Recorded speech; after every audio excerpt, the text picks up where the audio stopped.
उमा शिव उमा शिव जपो नाम प्यारा।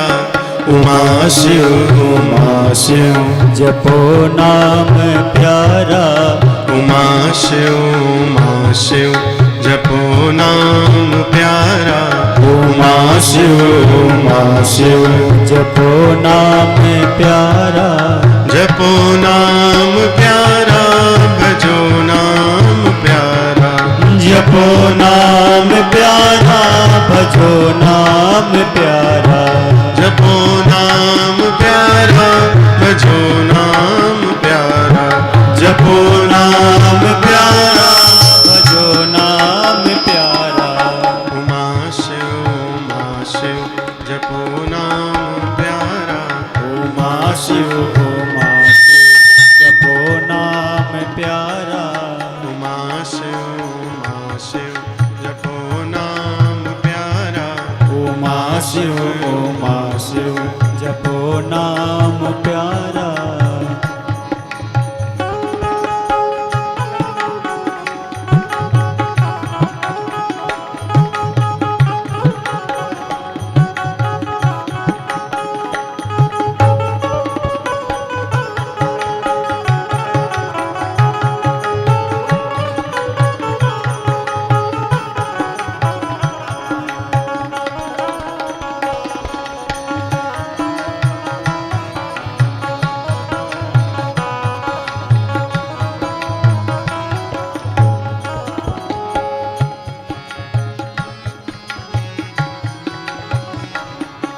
उमर जा रही है ना क्षण का करारा। उमर जा रही है न क्षण का करारा। उमर जा रही है ना क्षण का करारा। उमर जा रही है न क्षण का करारा। उमा शिव जपो नाम प्यारा। उमा शिव जपो नाम प्यारा। उमा शिव जपो नाम प्यारा। उमा शिव जपो नाम प्यारा। जपो नाम प्यारा भजो नाम प्यारा।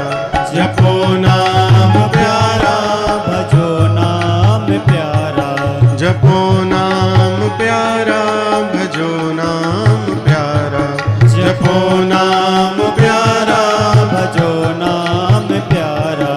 उमा शिव जपो नाम प्यारा। उमा शिव जपो नाम प्यारा। उमा शिव जपो नाम प्यारा। उमा शिव जपो नाम प्यारा।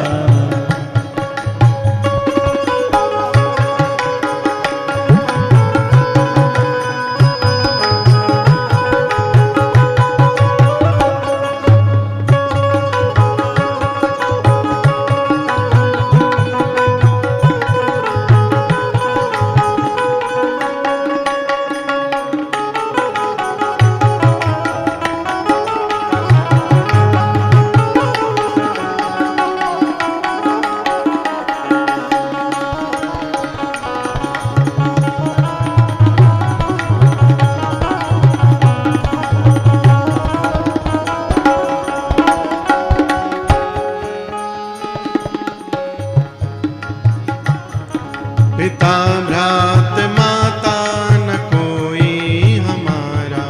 पिता भ्रात माता न कोई हमारा। पिता भ्रात माता न कोई हमारा। पिता भ्रात माता न कोई हमारा।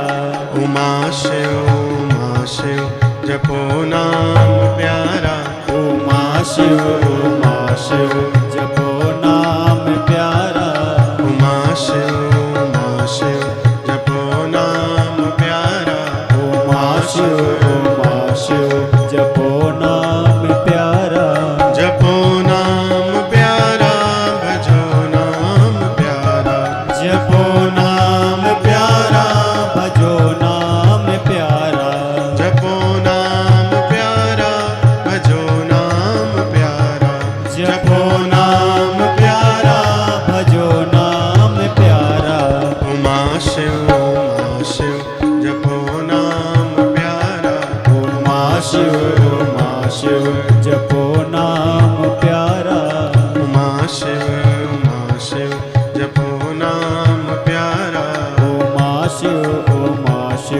जपो नाम प्यारा।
बोले उमापति महादेव की जय।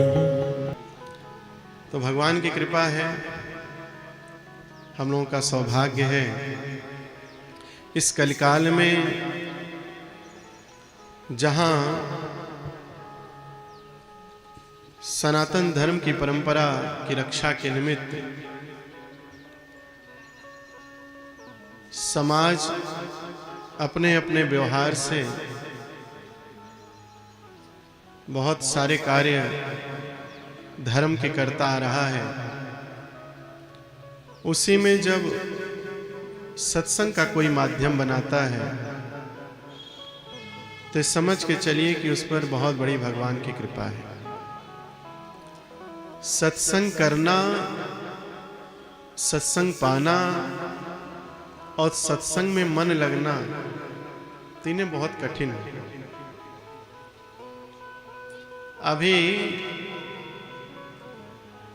राजनीति का विषय हो, धर्म के अन्य विषय व्यवहारिक हो तो व्यक्ति बढ़ चढ़ करके भाग लेता है। अभी हमारे प्रयागराज में सोचा नहीं गया इतनी भीड़ आ गई। और सच है कि सनातन धर्म के मानने वाले अगर एकजुट हो जाते हैं तो ऐसी ही शोभा विराट सनातन धर्म के भक्तों की दिखाई देती है। या तो भगवान राम के अयोध्या धाम के निर्माण के निमित्त पूर्वत लोगों ने जब प्रयास किया तो उस समय वैसा दृश्य दर्शन किया सभी लोगों ने। और या तो अब की प्रयागराज के कुंभ में लोगों ने देखा कि भीड़ खत्म नहीं हो रही थी। मुख्य मेले का जो पर्व था, जो कुंभ का स्नान का महत्व था, वो पौष पूर्णिमा से लेकर के और जो है माघ की पूर्णिमा तक था, 1 महीने के लिए। लेकिन सरकार को और स्वयं तीर्थराज प्रयाग को वो मेला 2 महीने का बनाना पड़ेगा। यानी 1 महीने तक और लोग वहां कुंभ के निमित्त स्नान करने गए। ऐसा स्थान, इतना भव्य, इतनी बड़ी व्यवस्था नासिक, उज्जैन और हरिद्वार में नहीं मिलेगी। वहां जगह ही नहीं है। इसीलिए तीर्थराज प्रयाग को तीर्थराज प्रयाग कहा जाता है, जहां समस्त तीर्थ आकर के और नतमस्तक होते हैं, प्रणाम करते हैं। देव ऋषि पितृ आदि देवता लोकों से अपने अपने उतर के और तीर्थराज में आकर के 1 महीने स्नान करते हैं, पूजन करते हैं, प्रणाम करते हैं। ऐसे तीर्थराज प्रयाग की पावन नगरी में इतना सुंदर भव्य आयोजन हुआ तो लगा कि धर्म को मानने वाले कितने बृहद विराट स्वरूप से सनातनी इस भारत भूमि में हैं। लेकिन जब कथा होती है तो आपके यहां हमने सुना लगभग 900 फ्लैट हैं। कितने हैं? कितने फ्लैट हैं? 900 10-20 खाली होंगे या 50 मान लो। 850 फ्लैट है और 850 में 4-4 व्यक्ति तो होंगे ही लगभग। तो 8 चौक 32, 3200 कुछ लोग, लगभग 4000 मान लो, 3.5 मान लो। और यहां कितने हैं? तो विचार करो कि सत्संग किसको मिलता है, सत्संग कौन पाता है। सत्संग सच में बहुत गूढ़ विषय है। इसीलिए गोस्वामी तुलसीदास जी ने कहा, श्रोता वक्ता ज्ञान निधि कथा राम कै गूढ़, किम समझाऊं मैं जीव जड़ कलिमल ग्रसित विमूढ़। तुलसीदास जी कहते हैं कि सत्संग, ये कथा, ये ज्ञान की निधि, श्रोता और वक्ता की ज्ञान निधि का परिचय देते हैं। ये दोनों जब ज्ञानवान होते हैं तब सत्संग होता है और उससे विवेक आता है और तब हमें पता चलता है कि भगवान क्या हैं। जितने भी महापुराण हैं, श्रीमद् भागवत महापुराण, श्रीमद् देवी भागवत महापुराण, मत्स्य पुराण, कुंभ पुराण, लिंग पुराण, ब्रह्मवैवर्त पुराण, अग्नि पुराण, शिव महापुराण, इन सारे पुराणों में सिर्फ एक ही विषय है कि हम भगवान के कैसे बन जाएं, हमारा मन भगवान में कैसे लगे और हमारे जीवन में हम भगवान के लिए अपना सर्वस्व कैसे अर्पण करें, हमारा भजन कैसे बढ़े। बस यही विषय मुख्य है। रामायण की ओर दृष्टि जाएगी, विष्णु पुराण की ओर दृष्टि जाएगी, भागवत की ओर दृष्टि जाएगी, तो भगवान विष्णु के अवतारों की चर्चा सुनकर लगेगा कि ये सबसे बड़े हैं। देवी भागवत की कथा होती है तो लगता है कि माता रानी से बड़ा कोई है ही नहीं, सब उन्हीं से जन्मे हैं। ये प्रकृति, ये सारी सृष्टि और सृष्टि का जो क्रम है उसकी शक्ति का कारण मात्र एक जगदम्बा है।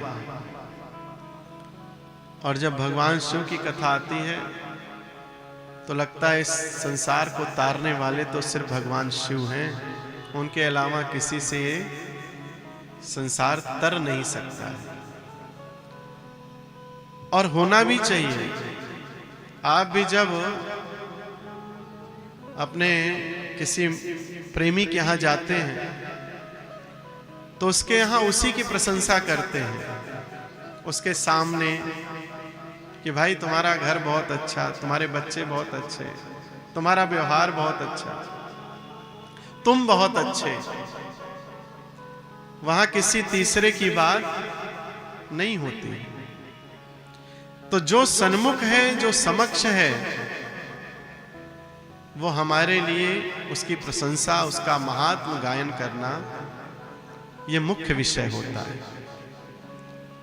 तो जितने पुराण हैं उसके जो मुख्य देवता हैं, जो उसके मुख्य स्वरूप हैं उस ग्रंथ के, उनके प्रति उनको भगवान के रूप में पूजन करने के लिए हर ग्रंथ हमको शिक्षा देता है। या शिव महापुराण भगवान शिव का वांग्मय स्वरूप है, शब्द ब्रह्म रूप है। इसका पूजन, अर्चन, वंदन सब कुछ ही हमको तार देता है। आज कलश यात्रा में हमने देखा, अब कुछ कहे बिना भी मन नहीं मानता। वैसे व्यास आदि होते हैं तो चाटुकारिता में रहते हैं कि यजमान रुष्ट हो जाएगा, लेकिन हम तो बाबा जी हैं, हमको यजमान से कोई इस बात से व्यवहार नहीं कि कितना रुष्ट होंगे, कितना प्रसन्न होंगे, क्योंकि हम यजमान नहीं बनाते हैं। हम कभी कथा की दक्षिणा नहीं लेते, हम कथा की सेवा करते हैं। लोग हमको कुछ दे दे, सेवा में भगवान के लिए अर्पण कर दे, उनका विषय है। आपकी इस कथा में भी आपको भी पता होगा कि हमने कुछ मांगा नहीं है। हमारे कलाकार, ब्राह्मण ये सब भले ही दक्षिणा लेते हैं, मांग कर लेते हैं कि हमें इतना चाहिए, और इसलिए आयोजक हमारा जो होता है, कार्यक्रम कराने वाला, उन्हीं को दक्षिणा सीधे देता है। हम बीच में नहीं पड़ते हैं। हमारी कोई बुकिंग ऐसे नहीं होती इतना दे दो और काम हो जाए, नहीं। इनको इनकी दक्षिणा दे दो और हमें अपना प्रेम की सेवा में जो रखना है भगवान के चरणों में समर्पित कर दो। राकेश जी को भी पता है कि हमने कुछ मांगा नहीं है। आपको इसलिए बता रहे हैं कि हम डरते नहीं है कि कुछ मिलेगा कि नहीं मिलेगा, या जो बोल रखा है पता लगा वो भी गायब हो जाए।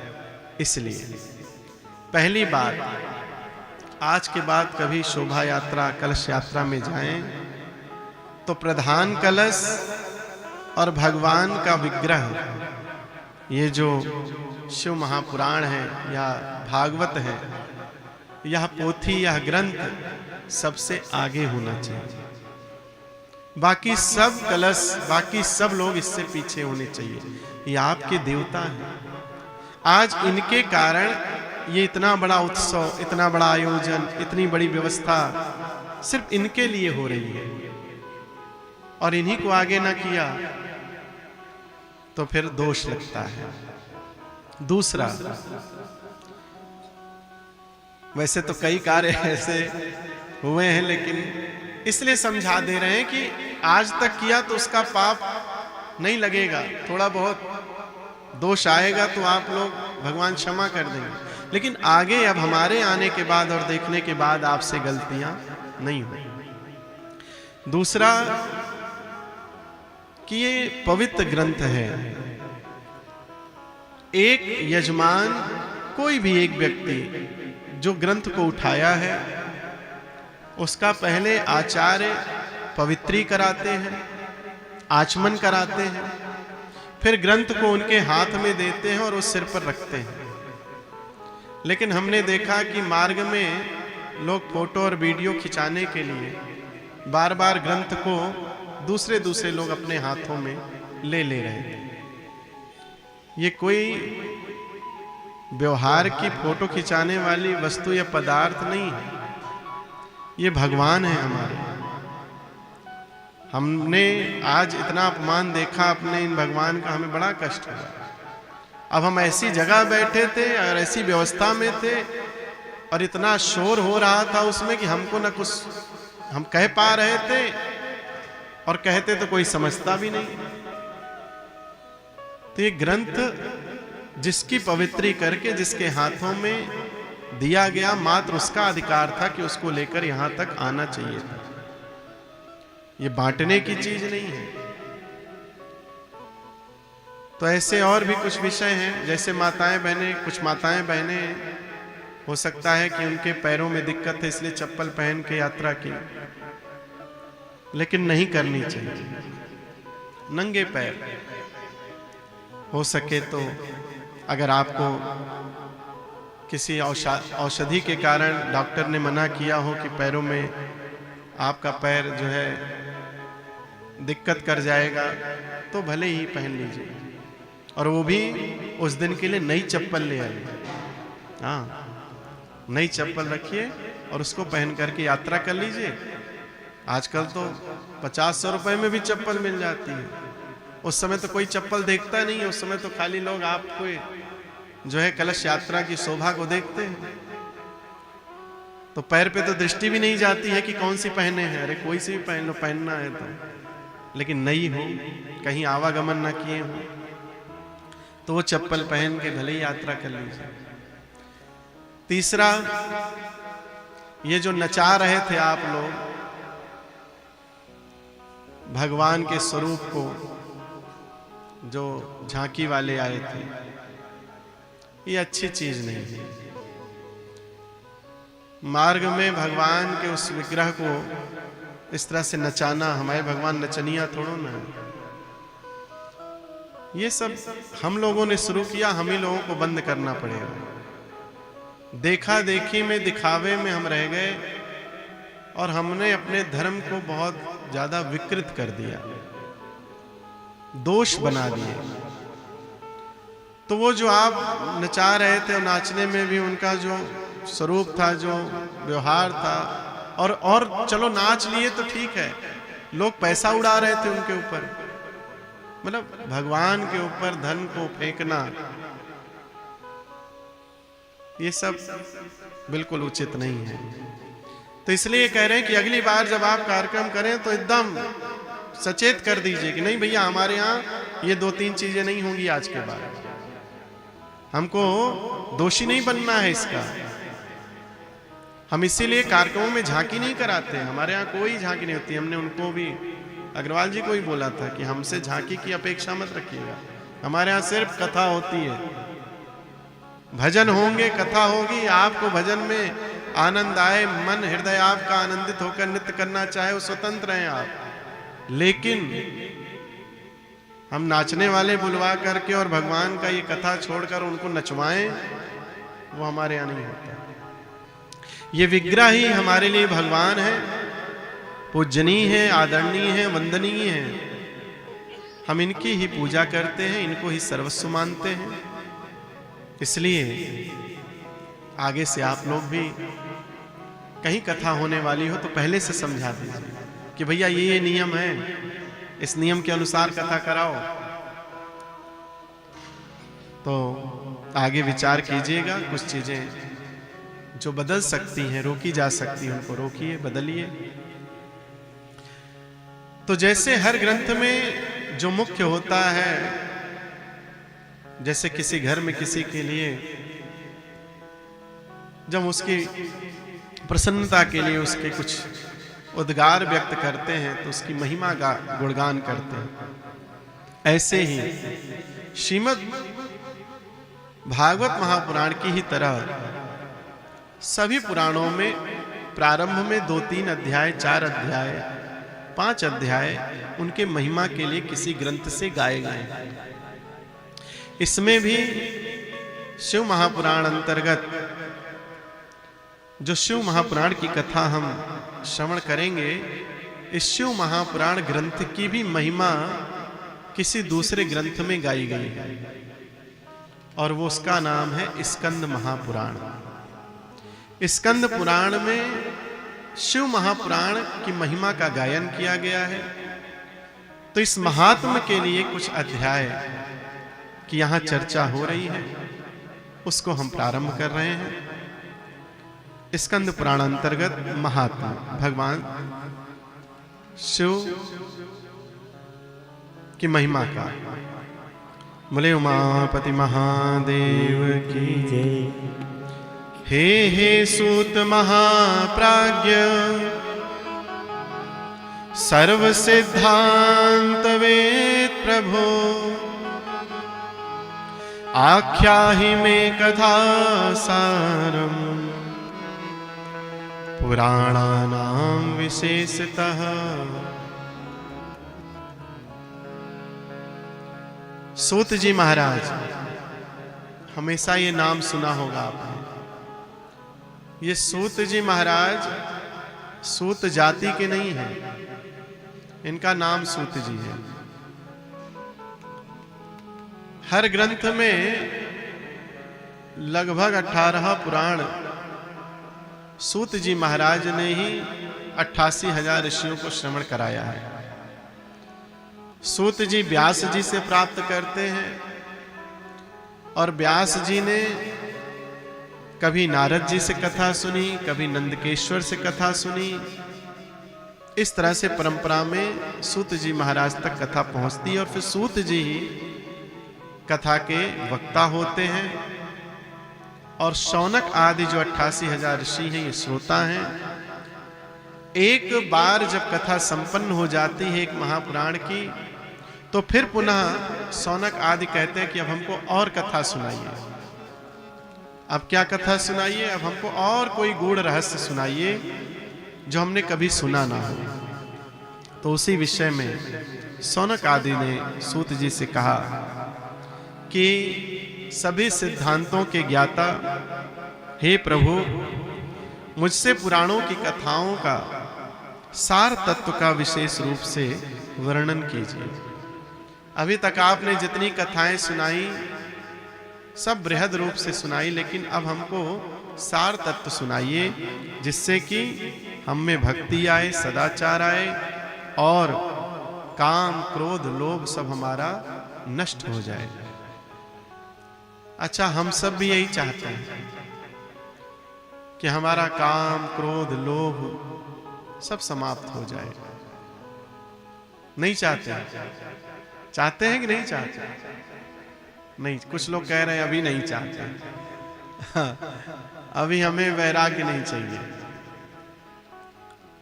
सच पूछो तो आप सब वैरागी हो। मान लो भोजन की भूख है, कामना है और भोजन कर लिया, जो आपकी इच्छा है, उस भोजन की तृप्ति के बाद फिर एक दो पूड़ी या कोई अच्छी चीज आपको खाने को मिले, वो भी खा लिया आपने, और उसके बाद कोई कहे कि भाई साहब बस 2 गुलाब जामुन और खा लीजिए, तो आप क्या कहते हो? नहीं नहीं, अब हमसे कुछ खाया तो आप तृप्त हो गए, अब आप बैरागी हो गए कि हमको अब कुछ नहीं चाहिए। कामी पुरुष कामनाओं को जब प्राप्त करता है, कामुक होकर के अपने परिवार में अपनी पत्नी के साथ भी अगर व्यवहार करता है तो एक सीमा के बाद वो कहता है बस अब काम वासना कुछ नहीं, हम में वैराग्य आ गया। ऐसे ही हर दिन हर व्यक्ति कुछ ना कुछ वैराग्य लाता है, फिर उस वैराग्य को स्थिर नहीं करता है। थोड़े समय के लिए आता है और फिर घंटी बजाकर चला जाता है। आता तो है लेकिन चला जाता है, स्थिर कैसे हो? इसलिए सदाचारश्च सद्भक्तिर् विवेको वर्धते कथम स्विकार निरासश्च सज्जनैः क्रियते कथम। सदाचार, भगवत भक्ति और विवेक की वृद्धि कैसे होती है तथा साधु पुरुष किस प्रकार से अपने काम क्रोध आदि मानसी जो मन में विकार आ रहे हैं उनको कैसे निवारण करें, इसके लिए हमें सरल मार्ग बताइए। इतना ही नहीं, जीवश्चासुरतां प्राप्ता प्रायो घोरे कलाविह तस्य संशोधने किं हि विद्यते परमायनम। इस घोर कलयुग में जीव प्रायः आसुरी स्वभाव का हो रहा है। परिवार से क्लेश, नाना प्रकार के लोगों की प्रताड़ना, पति पत्नी में कलह, पिता पुत्र में कलह, माता पुत्र में कलह, भाई भाई में कलह, नाना प्रकार के क्लेशों से निरंतर जूझ रहा है, लेकिन अपने स्वभाव को शुद्ध नहीं कर पा रहा है। वह कैसे शुद्ध हो, कैसे उसके मन के विकार शांत हो और कैसे वो भगवान के चरण शरण में लगे, इसका उपाय हमें बताइए। काल व्याल महात्रास विध्वंस सकर्मोत्तम शैवं पुराणं परमं शिवेनोक्तं पुरा मुने। सूत जी ने कहा कि हे मुने, यह उत्तम शिव महापुराण काल रूपी सर्प से प्राप्त होने महान जो उसका त्रास है उसका विनाश कर देता है। हम लोग जितना भी त्रास में पड़े हैं, दैहिक दैविक भौतिक तीनों तापों से ग्रसित हैं, ये उन तीनों तापों को नष्ट कर देता है। पूर्व काल में इस कथा को भगवान शिव जी ने कहा था और उस कथा को फिर नंदीश्वर ने, भगवान नंदी ने पाया। नंदी से सनत कुमार ने इस कथा को श्रवण किया और सनत कुमार के बाद यह कथा परंपरा में व्यास जी को मिली और व्यास जी से ये कथा पे सूत जी महाराज को, और सूत जी महाराज के बाद आज हम सब ये कथा श्रवण कर रहे हैं। बोले शंकर भगवान की। जन्मांतरे भवेत् पुण्यं महदस्य सुधीमतः तस्य प्रीतिर्भवेत् तत्र महाभाग्यवतो मुने। एतत् शिवपुराणं हि परमं शास्त्रमोत्तमं शिवरूपं चितो ज्ञेयं सेवनीयं च सर्वथा। मनुष्य जब कई जन्मों के उसके पुण्य एकत्रित होकर एक स्वरूप में आते हैं तो उसका मन भगवान शिव की ओर, उनकी कथा की ओर लगता है। एक जन्म के पुण्य से ये संभव नहीं हो सकता। कई जन्मों के पुण्य जब एकत्रित होते हैं तो भगवान की सुंदर दिव्य कथा को सुनने में प्रीति होती है।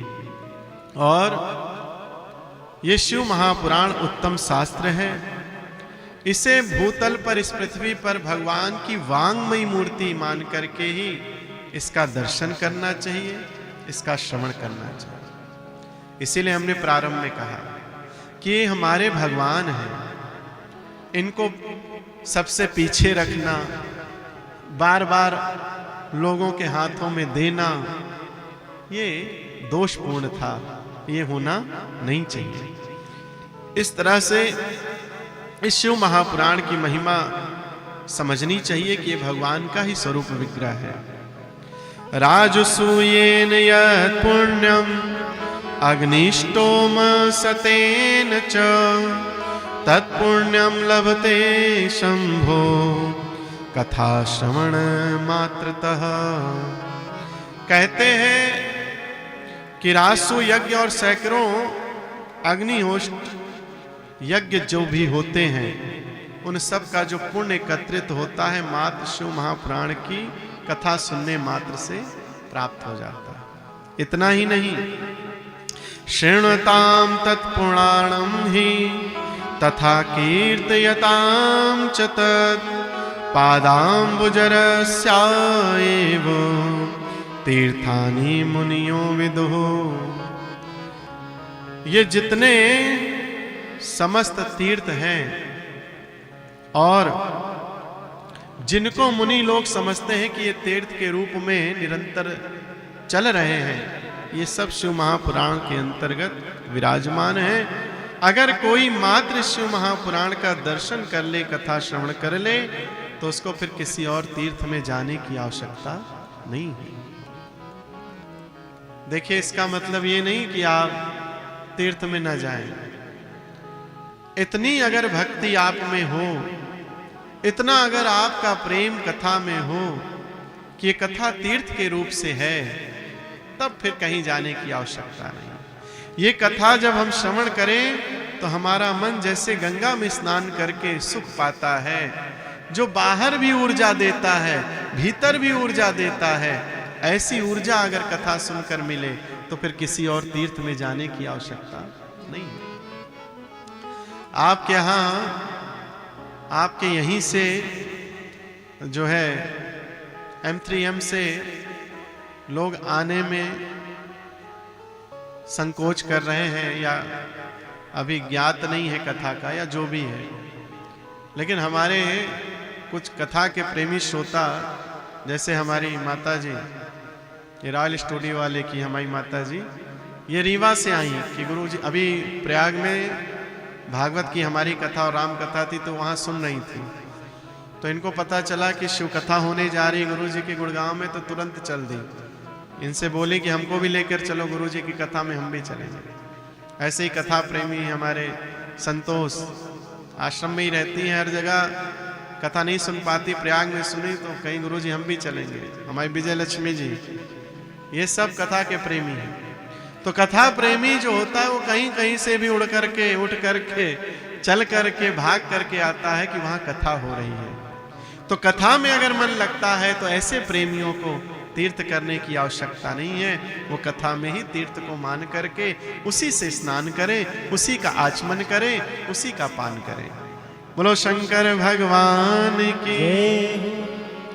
मुहूर्तम वा तदर्थम वा तदर्धम वा क्षणम च वा ये शृण्वन्ति पुराणम तन्न तेषां दुर्गतिर्भवे। कहते हैं जो लोग एक मुहूर्त, आधा मुहूर्त, आधे क्षण के लिए भी अगर इस कथा का श्रवण करता है तो उसकी कभी दुर्गति नहीं होती, मतलब उसकी गति यमलोक वाली नहीं होगी, यमराज के यहां नहीं जाएगा, उससे बच जाएगा। लेकिन कथा सुनने के बाद फिर पाप नहीं होना चाहिए। जैसे मीठी दवा पीने के बाद अगर मुंह मीठा रखना है तो फिर कड़वी दवा नहीं पीनी चाहिए, और अगर मीठी दवा के बाद कड़वी पी ली तो क्या होगा, मुंह कड़वा हो जाएगा। तो क्या करना है, कड़वी दवा पहले और मीठी दवा, और उसके बाद कोई भी दवा, हाँ, नहीं तो फिर राधे राधे हो जाएगा मामला। एतत् पुण्यम सर्वदानेषु सर्वयज्ञेषु वा मुने शंभो पुराण श्रवणा तत्फलम निश्चलम भवे। जितना संसार में दान है, गौदान, भूमि दान, अन्न दान, श्रम दान, जितने दान हैं उनमें सबसे अधिक जो पुण्य मिलता है वो कथा को सुनने से मिलता है।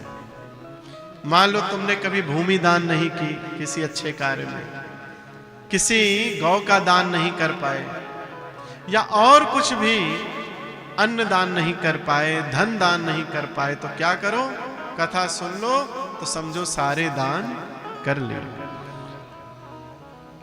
बोले शिव महापुराण के। आहा। पुराण श्रवणम संभोर नाम संकीर्तनम तथा कल्पद्रुम फलम सम्यं मनुष्याणाम न संशयः। कहते हैं कि शिव महापुराण कथा का जब कोई श्रवण करने लगता है उस समय जैसे कल्प वृक्ष के नीचे बैठने पर जो मांगो मिल जाता है। स्वर्ग में एक कल्प वृक्ष का पेड़ है और उसमें जो है जब कुछ भी मांगा जाता है उसके नीचे तो उसको पूर्ण कर देता है, और उस कल्प वृक्ष के नीचे बैठ करके जो भी प्राप्त करना चाहो मांग लो, मिल जाता है। ऐसे ही शिव महापुराण की कथा, भगवान शंकर का नाम संकीर्तन, इसको करने वाला जो कुछ भी चाहता है वो उसको प्राप्त हो जाता है। अब जो कुछ का मतलब, अगर कोई कहे हम पीएम बनना चाहते हैं, गुरुजी हम सीएम बनना चाहते हैं, हाँ, या हम जो है लाल किले पे झंडा फहराना चाहते हैं, तो मांग कौन सी होनी चाहिए इसका विशेष ध्यान रखना है। किससे मांगने गए हो? देखो, मिठाई की दुकान पे आप सब जाते होंगे, कभी ना कभी गए होंगे। कोई कोई मिठाई या कोई कोई विशेष पदार्थ किसी एक ही दुकान पर मिलता है, इसीलिए उसकी चर्चा होती है समाज में, वो प्रसिद्धि हो जाती है कि भाई उसके यहां का लड्डू बहुत बढ़िया है। किसी ने कहा पूजन सामग्री में गुरुजी ये वस्तु नहीं मिल रही है, ब्राह्मण बताते हैं फलानी दुकान पर चले जाओ, उसके यहां तुम्हें मिल जाएगा। इसको थोड़ा बढ़ाओ भाई, गला पकड़ रहा है, बस और बढ़ाओ।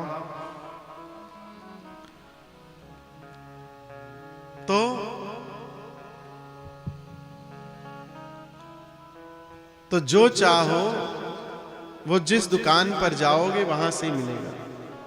क्या हुआ? और क्या कर दिया? पहले सही चल रहा था।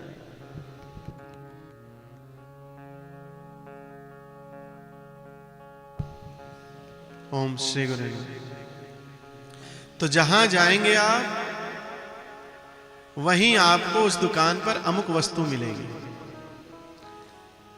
आप यहां आएंगे, हमारी कथा में आएंगे, तो सिर्फ कथा मिलेगी, 56 प्रकार का मेवा नहीं मिलेगा। कि यहां रसमलाई भी मिल जाएगी, लड्डू भी मिल जाएगा, पेड़ा भी मिल जाएगा, नहीं नहीं, यहां सिर्फ कथा मिलेगी। हम सिर्फ कथा के लिए आते हैं, और कथा ही सुनने के लिए आप भी आते हैं। कथा ही सुनने आए हो ना। लेकिन कई लोग कथा नहीं चुटकुला सुनाते हैं, तो कुछ लोग चुटकुला सुनने भी जाते हैं। वो फिर कथा न सुनने जाते हैं, न वहां कथा सुनाई जाती है। आप जैसा भक्त, आप जितने भी लोग हो, हमारे लिए बहुत हो, और आए स्वागत है। लेकिन आप जितने आज आए हो, इससे कम मत होना, बढ़ा के ही रखना। हाँ, 8 दिन अब इसके बाद वो शिव जी को दे दो। ये जीवन का जो 9 दिन आज तुम देने जा रहे हो, सोचो, ये आज से पूर्व नहीं गया, और 9 दिन के बाद भी तुम्हारे पास ये समय रहेगा, हम रहेंगे, या ऐसी कोई कथा होगी, इसका कोई विश्वास नहीं कि ऐसा संभव है। इसलिए कल्प वृक्ष के समान भगवान का नाम है। जो कुछ चाहते हो मांगो, पाओगे, विश्वास रखो। हम तो हास्य में कह रहे थे कि सीएम पीएम नहीं बन पाओगे, लेकिन अगर तुम सच्ची श्रद्धा रखते हो तो वो क्या, उससे भी बड़े बन जाओगे। तुम भगवान का दर्शन पा जाओगे। संसार के दर्शन से, संसार के लोगों से कुछ भी प्राप्त होने वाला नहीं है। जो कुछ भी मिलना है इस शरीर के लिए, वो सिर्फ परमात्मा से ही प्राप्त हो सकता है, किसी और से नहीं। इसलिए परमात्मा की हो जाओ। सदा सेव्या, सदा सेव्या, सदा सेव्या विशेषतः एतक्षो पुराणस्य कथा परम पावनी। कहते हैं इस महापुराण का सदा सेवन करना चाहिए, सदा सेवन करना चाहिए। एक बार नहीं, 4 बार कहा, इसलिए करना ही चाहिए।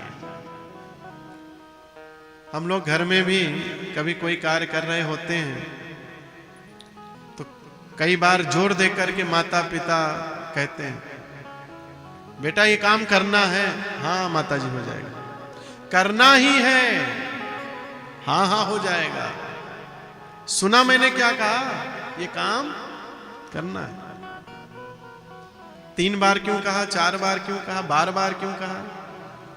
क्योंकि अपने में संदेह है कि हम जो इसको कार्य करना दे रहे हैं, हमको पता है ये करने वाला नहीं है।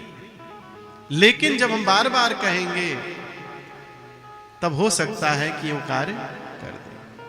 इसीलिए यहां शिव महापुराण के इस ग्रंथ में श्लोक का कहना है कि एक बार नहीं, सदा सेव्या सदा सेव्या सदा सेव्या। एक बार तो तुम इसका कम से कम सेवन करो, कम से कम इसको श्रवण करो। इस प्रकार से शिव महापुराण की महिमा के अंतर्गत भगवान साक्षात इस वांग्मय स्वरूप से हम सबको आशीर्वाद देने के लिए आए हैं। चतुर्विंशति सहस्रो ग्रंथोऽयं सप्त संहितः भक्ति त्रिकसो संपूर्णः शृणुयात्तं परादरात्। इस शिव महापुराण के अंतर्गत 24,000 श्लोक हैं। कितने? 24,000।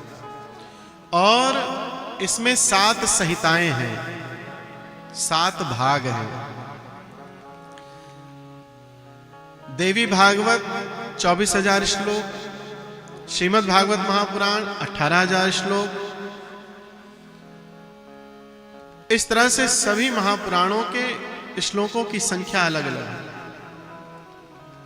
लेकिन शिव महापुराण की संख्या 24,000 है, श्लोकों की संख्या।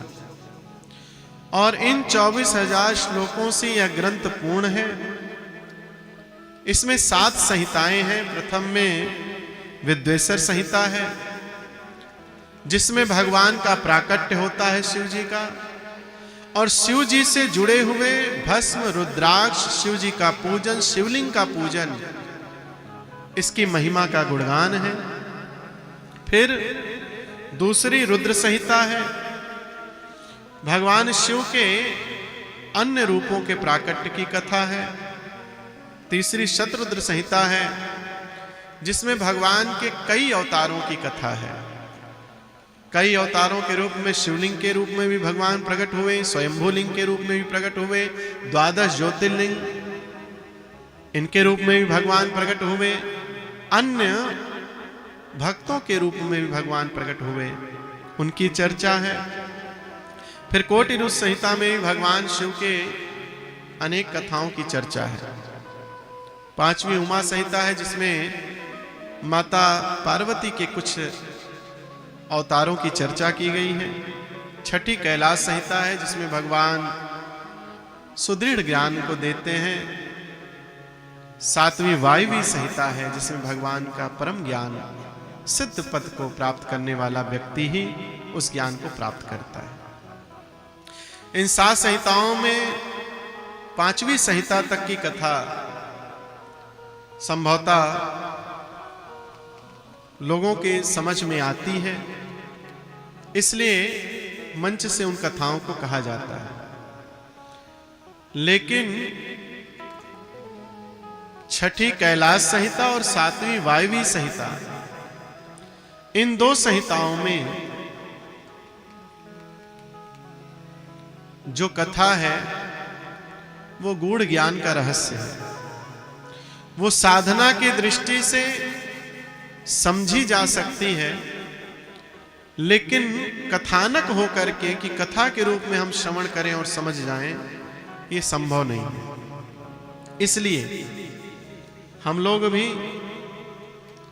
उसका सार तत्व तो हम आपको समापन दिवस की ओर जब चलेंगे तो अवगत करा देंगे, लेकिन कथानक जो चलेगा विषय, वो उमा संहिता तक की कथा हम लोग विशेष रूप से श्रवण करेंगे। तो उन्हीं 7 संहिताओं से यह शिव महापुराण ग्रंथ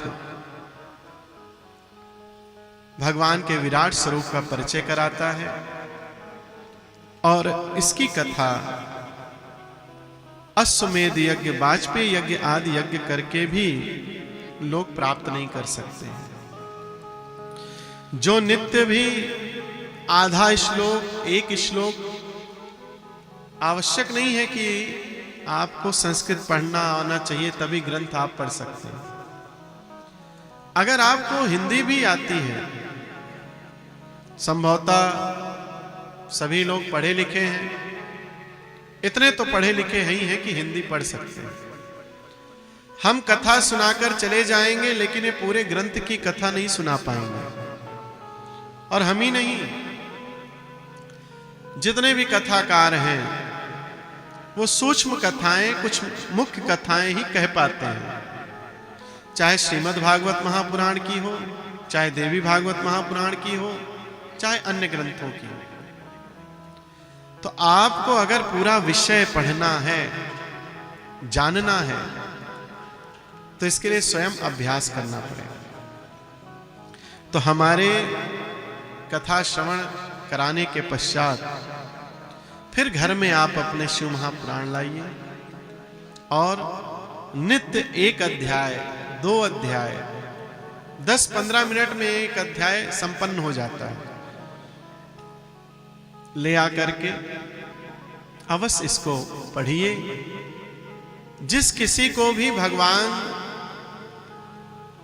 के चरण शरण में अपने जीवन को लगा करके अपने परिवार का पालन पोषण करते हुए परमात्मा की प्राप्ति करनी है, उसको कथा श्रवण से अधिक नित्य निरंतर कथा में अपने आप को पिरोने के लिए कथा पढ़ना भी चाहिए। एक बात और बताएं, कल कोई भी माता ये कार्य ले सकती हैं या पुरुष वर्ग, क्योंकि पुरुष वर्ग माताओं को टीका करेगा तो हाथ में देगा, इसलिए माताएं अगर कोई टीका लगाएं तो भस्म सबको लगानी चाहिए। और इसके विषय में आगे चर्चा अब आज तो अभी महात्मा पूर्ण हो जाए, यही बहुत बड़ी बात है, समय कम है। लेकिन कल हम जब चर्चा करेंगे तो भस्म की महिमा में आप श्रवण करेंगे कि भस्म कोई भी लगा सकता है। स्त्री है, पुरुष है, कन्या है, विधवा है, सधवा है, बालक है, भस्म को सब लोग लगा सकते हैं। इसलिए कल भस्म की व्यवस्था की जाएगी। कोई टीका लगाना चाहे तो जैसे टीका लगाती है माताएं, छोटा सा टीका लगा ले। कोई त्रिपुंड लगाना चाहे तो हमारे जैसा बढ़िया मस्तक भर ले, जिसको जो मन में आए। लेकिन यहाँ जो बैठे वो भस्म लगा कर बैठे, कम से कम 9 दिन तो इस कल्याण के कार्य में आप हमसे जुड़ करके भगवान की कृपा पात्र बन जाएंगे। बाकी तो आप आगे जैसे चाहे वैसे जिए, लेकिन इन 9 दिवस में कम से कम मस्तक पर भस्म लग जाई। भस्म लगने मात्र से भस्म लग गई तो आपके जीवन का कल्याण हो जाएगा। इसलिए और शिव में, विष्णु में कोई भेद नहीं है। आप वैष्णव हैं, स्वागत है आपका कि भगवान शुद्ध हृदय से आज अपने कृपा प्रसाद को आपको शिव जी के रूप में प्रदान कर रहे हैं।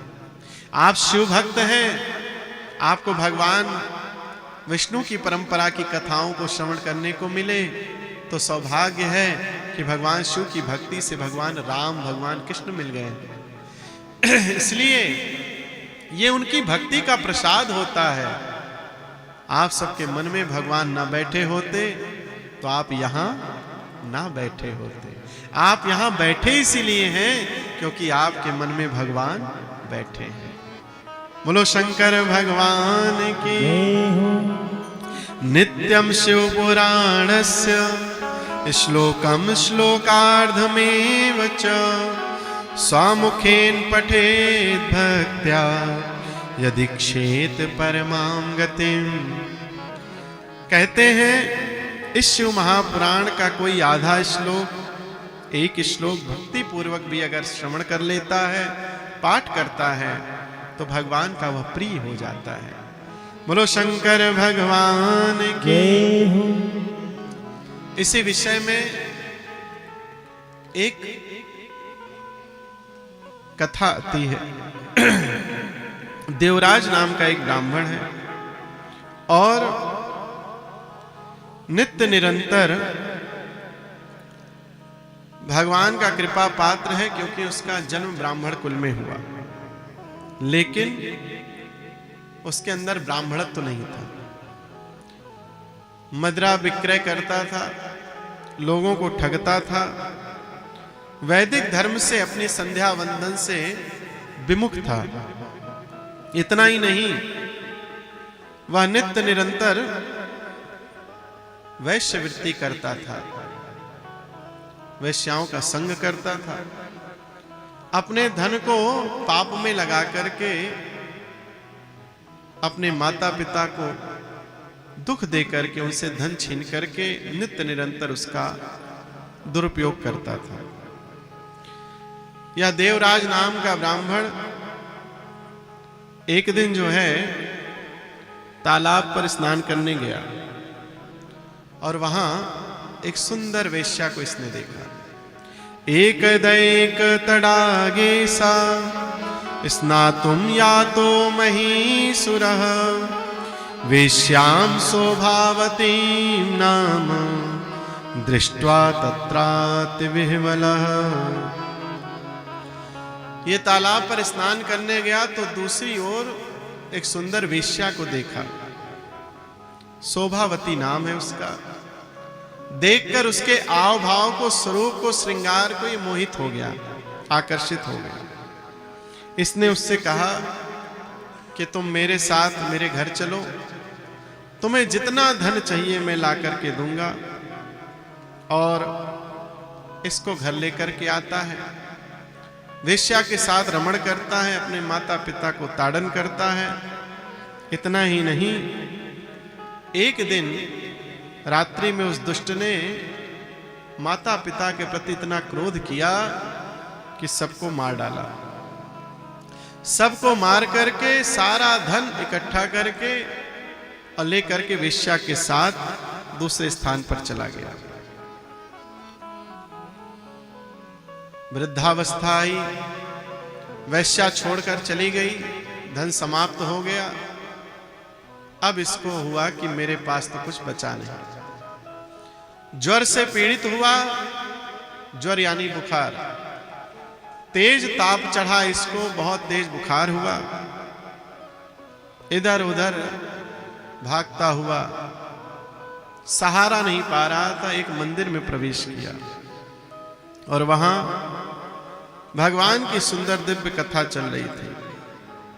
कथा को श्रवण किया। कथा के श्रवण करने के पश्चात थोड़ा समय उस मंदिर में ही व्यतीत किया। तेज ज्वर का और ताप चढ़ा और इसकी मृत्यु हुई। मृत्यु होने के बाद यमपुर से यमराज आ गए। यमराज आए, बोले चलो भाई। कहां? हमारे साथ। भगवान शिव के पार्षद आ गए। बोले कहां ले जा रहे हो? बोले यमपुरी ले जा रहे हैं, बहुत दुष्ट है, इसने माता पिता की हत्या की, पत्नी को मार डाला, सब धन हरण कर लिया, नित्य निरंतर पाप में लगा रहता, इसलिए ये सिर्फ यमपुरी का एक निवासी बन सकता है। आप कैसे आगमन किए? बोले इसने जो कार्य किया है वो सारे पाप इसके धुल गए। कैसे धुल गए? कि उसने भगवान की कथा सुन ली। मात्र कथा सुन करके उसके सारे पाप दूर हो गए हैं। धन्यास्य पुराणस्य कथा परम पावनी यस्या श्रवण मात्रेण पापियानापि मुक्ति भाग। इसने जो कथा सुनी भगवान शिव की, उस कथा को सुनने से इसके जितने पाप थे वो सब नष्ट हो गए और इसको भगवान के सुंदर स्थान शिवपुर ले जा रहे हैं हम। ये शिवलोक का वासी हो गया है। बोलो शंकर भगवान की। इसी रूप में आगे एक और कथा आती है। दो कथाएं महात्म्य हैं, बस उस कथा को कह करके और फिर उसका पश्चात आज कथा का विश्राम महात्म पूर्ण हो जाएगा। कल से हम लोग शिव महापुराण के विद्वेश्वर संहिता की ओर चलेंगे। महाराज, समुद्र निकटे देशे ग्रामो वास्कल संज्ञकः वसन्ति यत्र पापेष्ठा वेद धर्मोज्झिता जना। वास्कल नाम का एक गांव है और जहां पर वैदिक धर्म से विमुख महापापी ब्राह्मण लोग रहा करते थे। ये इतने पापी थे कि एक दूसरे का व्यवहार नहीं करते थे, कभी संध्या वंदन पूजन नहीं करते थे, सारे लोग विषयों में लगे रहते थे, अपनी कामनाओं की पूर्ति करने के लिए ही नाना प्रकार के पाप किया करते थे। इसी स्थान पर एक विंदुक नाम का ब्राह्मण रहता था। पहले तो भगवान का भक्त था, लेकिन संगत ऐसी हुई कि मदिरा आदि का पान करने लगा, व्यभिचारी हो गया। इसकी एक पत्नी थी चंचुला। वो नित्य निरंतर अपने पति की सेवा में रहती थी, कभी एक क्षण भी अपने पति से पृथक किसी पुरुष का विचार नहीं करती थी। इधर बिंदुक वैश्यावृत्ति करने लगा तो कई कई दिन तक घर नहीं आता था, और जब आता चंचुला उससे प्रश्न करती कि तुम कहां थे, तो कह देता मैं दूसरे नगर गया था व्यापार करने, या वहां गया था वहां गया था। बाद में आव भाव से पता चल गया कि यह किसी दूसरी स्त्री के संग में है, हमसे प्रेम नहीं करते हैं। और बड़ी पीड़ा हुई। कुछ दिन के लिए जब पुनः बिंदुक चला गया तो आज इस चंचुला के मन में भी काम जागृत हो गया, कामुक हो गई, और इसने भी किसी पर पुरुष का संग कर लिया, दूसरे किसी पुरुष के साथ रमण कर लिया। एक दिन दो दिन बीता, अचानक से एक दिन जो है इसका पति उस समय आ गया जिस समय ये दूसरे पुरुष के साथ रमण कर रही थी। पकड़ लिया, खूब तो ताड़न किया, खूब पिटाई की, खूब मारा, उस पुरुष को भी खूब मारा, वो भाग गया, और अपनी पत्नी को खूब मारा। मारने के बाद अपनी पत्नी से कहता है कि तुम्हें भी अगर ऐसा सुख चाहिए तो मेरी आज्ञा माननी पड़ेगी। क्या आज्ञा है? बोले कि जैसे मैं वेश्याओं के पास जाता हूं तो धन देकर के वेश्यावृत्ति करता हूं, ऐसे ही तुम मुझे धन कमा करके दो। दूसरे पुरुष जब तुम्हारे साथ संबंध बनाने आए, रमण करने आए, तो उनसे धन मांगो और वो धन हमको दो, जिससे कि मैं अपने वेश्यावृत्ति के सुख को उठा सकूं। इतना पापी कौन होगा? ऐसा पापी जो अपनी पत्नी से कहता है कि आप वेश्यावृत्ति करो। यह बिंदुक महाघोर पापी कुछ दिन बाद मर गया। मरने के बाद प्रेत बन गया, और महाराज कुछ दिन अवस्था जब चंचुला की भी वृद्धावस्था की ओर बढ़ी, तो नगर से कुछ लोग जो है शिव जी की यात्रा के लिए गोकर्ण क्षेत्र की ओर जा रहे थे। इसको पता चला कि बंधु बांधव यात्रा में जा रहे हैं। इसके मन में आया कि हमने बहुत पाप किए, मेरे पति भी शरीर छोड़ गए, उन्होंने भी मुझसे बड़े पाप कराए, चलो आज तीर्थ यात्रा में चल लेते हैं, मेरा कुछ पाप कट जाएगा। ये विचार करके और यह गोकर्ण क्षेत्र में अपने संबंधियों के साथ चल देती है। महाराज यात्रा में जाती हुई इस चंचुला को एक मंदिर में शिव कथा सुनाई दी। वहां शिव जी की कथा एक ब्राह्मण देवता कह रहे थे। इसको आवाज पड़ी, ये थोड़ी देर के लिए थक गई थी तो बैठने चली गई। जब बैठी तो उसी क्षण शिव महापुराण का चरित्र चल रहा था कि नरक में क्या क्या यातनाएं मिलती हैं जब प्राणी पापी होता है, और जिस तरह का उसने पाप किया है उस पाप करने पर उसको क्या नरक में भोग मिलता है, उसकी चर्चा चल रही थी। उस समय चर्चा आई कि जो कामुक स्त्रियां अपने पति को छोड़कर किसी और से व्यभिचार करती हैं, दोषपूर्ण जीवन व्यतीत करती हैं, वह जब यमपुर जाती हैं तो लोहे की सलाखों से, लोहे के डंडों से जो है उनको छिद्र किया जाता है, चोट पहुंचाई जाती है।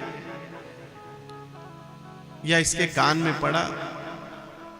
अब तो इसको और घबराहट हुई, भय हुआ कि मैंने तो बड़े पाप किए हैं, मेरे अंदर कितने लोहे के जो है क्षण घुसेड़ी जाएगी, प्रवेश कराई जाएगी हमारे अंगों में। भयभीत हो गई। जब कथा संपन्न हो गई, सब चले गए श्रोता, तो ये उन ब्राह्मण देवता के पास पहुंची और त्वमेव मे गुरुर्ब्रह्मस् त्वं माता त्वं पितासि च उद्धरोद्धर मां दीनां त्वामेव शरणं गताम्। हे ब्राह्मण, आपकी कथा हमने सुनी, आपके चरणों में बारंबार प्रणाम है। आप हमारे उद्धार के लिए हमको बताइए, हमारा उद्धार कैसे हो। हम आए, आपकी कथा हमने श्रवण की, बड़ा भय हो गया है कि हमको नरक भोगना पड़ेगा, नरक की यातनाएं हमने सुनी, अब हमारा उद्धार कैसे हो। प्रभु प्यारे के संदेश गुरु जी कहिए, प्रभु प्यारे के संदेश गुरु जी कहिए, प्रभु प्यारे के संदेश गुरु जी कहिए, प्रभु प्यारे के संदेश गुरु जी कहिए, प्रभु प्यारे के संदेश गुरु जी कहिए, गुरु जी कहिए, हाँ गुरु जी कहिए, गुरु जी कहिए, हाँ गुरु जी कहिए। प्रभु प्यारे, प्रभु प्यारे, प्रभु प्यारे के संदेश गुरु जी कहिए, प्रभु प्यारे के संदेश गुरु जी कहिए, प्रभु प्यारे के संदेश गुरु जी कहिए।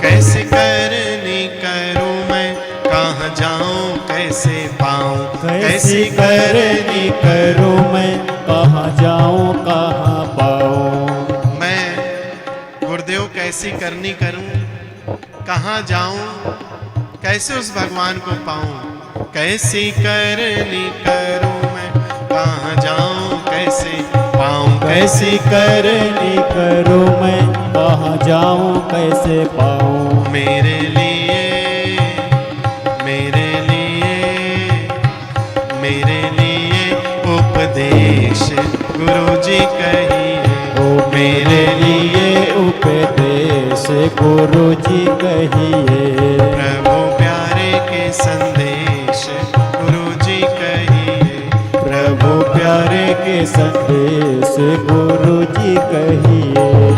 गुरु जी कहिए, हाँ गुरु जी कहिए, गुरु जी कहिए, हाँ गुरु जी कहिए, गुरु जी कहिए, हाँ गुरु जी कहिए, गुरु जी कहिए, हाँ गुरु जी कहिए।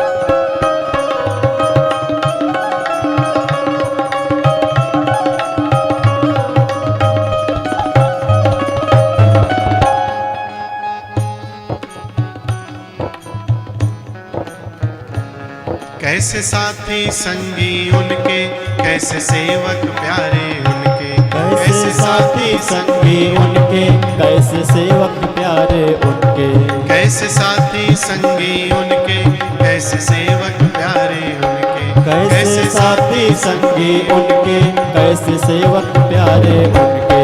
कहाँ बसे, कहाँ बसे, कहाँ बसे किस देश गुरु जी कहिए, कहाँ बसे किस देश गुरु जी कहिए, कहाँ बसे किस देश गुरु जी कहिए, कहाँ बसे किस देश गुरु जी कहिए। प्रभु प्यारे के संदेश गुरु जी कहिए, प्रभु प्यारे के संदेश गुरु जी कहिए। गुरु जी कहिए, हाँ गुरु जी कहिए, गुरु जी कहिए, हाँ गुरु जी कहिए, गुरु जी कहिए, हाँ गुरु जी कहिए, गुरु जी कहिए, हाँ गुरु जी कहिए। प्रभु प्यारे, प्रभु प्यारे, प्रभु प्यारे के संदेश, कहिए प्रभु प्यारे के संदेश गुरु जी कहिए।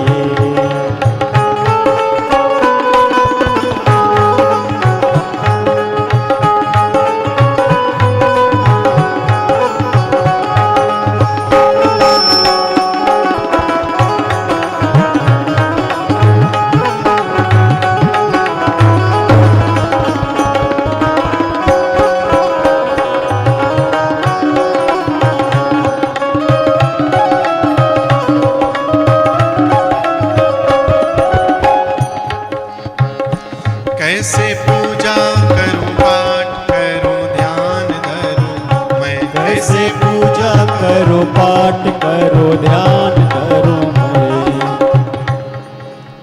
इस भजन के अंतर्गत ही इस पूरे शिव महापुराण का ज्ञान है कि आपके सेवक कैसे हैं, आपके साथी कैसे हैं, आप कहाँ रहते हैं, हम कैसी पूजा करें, कौन सा पाठ करें कि आप हमको मिल जाए। इसलिए कैसे पूजा करूं पाठ करूं ध्यान धरूं मैं, कैसे पूजा करो पाठ करो ध्यान धरो मैं। कैसे पूजा करूं पाठ करूं ध्यान धरूं मैं, कैसे पूजा करो पाठ करो ध्यान धरो मैं। मैं रचाऊं, मैं रचाऊं, मैं रचाऊं कैसा वेश गुरु जी कहिए मैं रचाऊं कैसे वेश गुरु जी कहिए।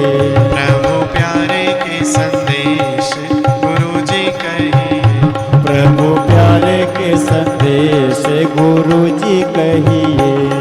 गुरु जी कहिए, हाँ गुरु जी कहिए, गुरु जी कहिए, हाँ गुरु जी कहिए।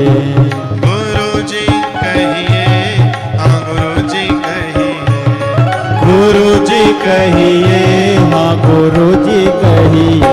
प्रभु प्यारे, प्रभु प्यारे, प्रभु प्यारे के संदेश गुरु जी कहिए, प्रभु प्यारे के संदेश गुरु जी कहिए।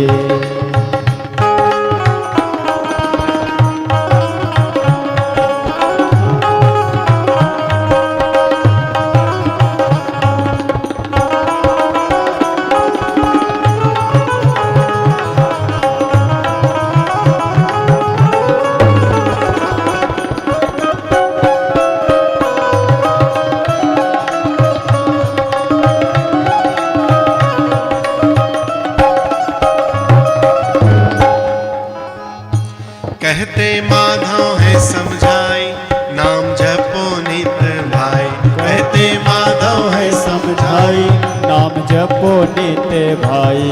कहते गुरुवर है समझाई, नाम जपो नित भाई, कहते गुरुवर है समझाई नाम जपो नित्य भाई। मिट जावे नाम जपोगे तो क्या होगा? मिट जावे, मिट जावे, मिट जावे सब कलेश। गुरु जी कहिए मिट जावे सब कलेश, गुरु जी कहिए मिट जावे सब कलेश, गुरु जी कहिए। मिट जावे सब कलेश, गुरु जी कहिए प्रभु प्यारे के संदेश, गुरु जी कहिए। प्रभु प्यारे के संदेश, गुरु जी कहिए गुरु जी कहिए, हाँ गुरु जी कहिए। गुरु जी कहिए, हाँ गुरु जी कहिए गुरु जी कहिए, हाँ गुरु जी कहिए। गुरु जी कहिए, हाँ गुरु जी कहिए प्रभु प्यारे, प्रभु प्यारे, प्रभु प्यारे के संदेश, गुरु जी कहिए प्रभु प्यारे के संदेश, गुरु जी कहिए प्रभु प्यारे के संदेश, गुरु जी कहिए प्रभु प्यारे के संदेश, गुरु जी कहिए प्रभु प्यारे के संदेश, गुरु जी कहिए।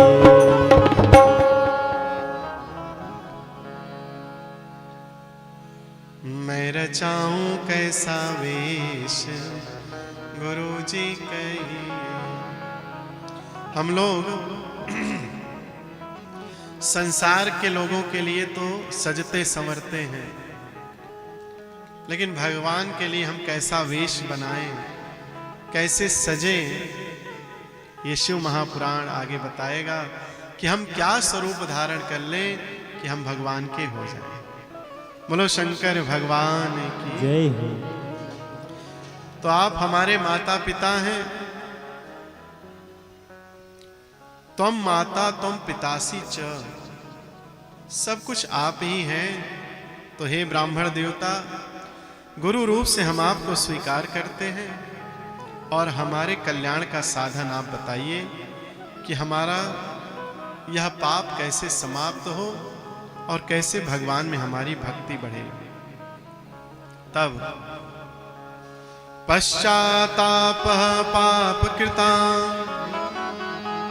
पापानां निष्कृतिः परा, सर्वेषां वर्णितं सद्भिः सर्व पाप विशोधनम्। आहा, क्या बात कही है।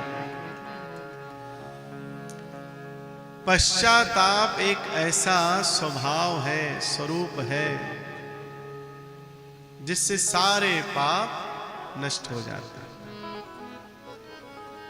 पापों को शोधने के लिए, शुद्ध करने के लिए, कि पाप हमारे समाप्त हो जाएं, उसके लिए सबसे पहले आवश्यक है कि पश्चाताप, कि हमने पाप किया, हमने ये काम गलत किया, हमने अमुक व्यक्ति के साथ व्यवहार अच्छा नहीं किया, पहले हमारे मन में आ जाए।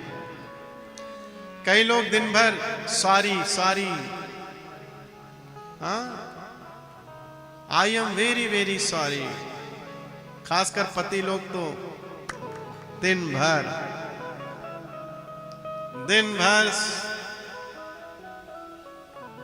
सॉरी सॉरी, गलती हो गई सॉरी। और माताएं प्रसन्न होती हैं, अच्छा लगता है कि देखो मुझसे माफी मांग रहे हैं,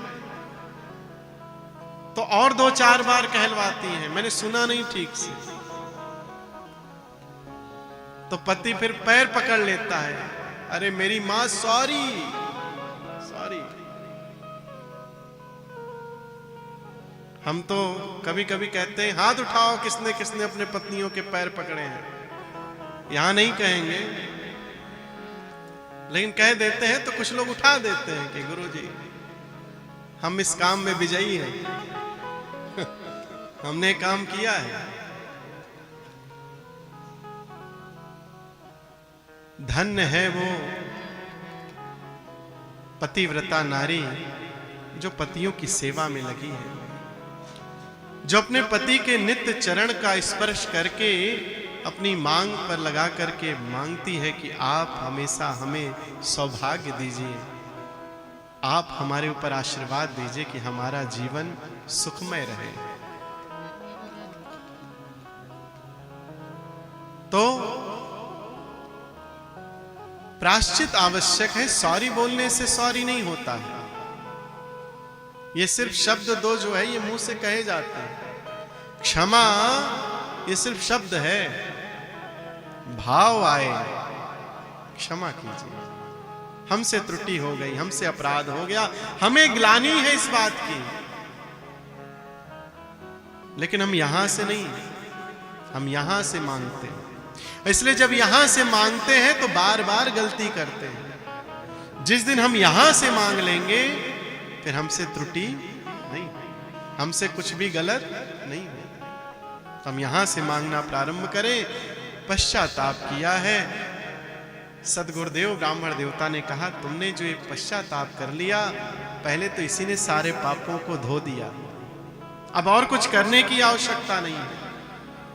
बोली नहीं, पश्चाताप मात्र से मेरे पाप तो धुल गए, लेकिन अब हमको भगवान को पाना है।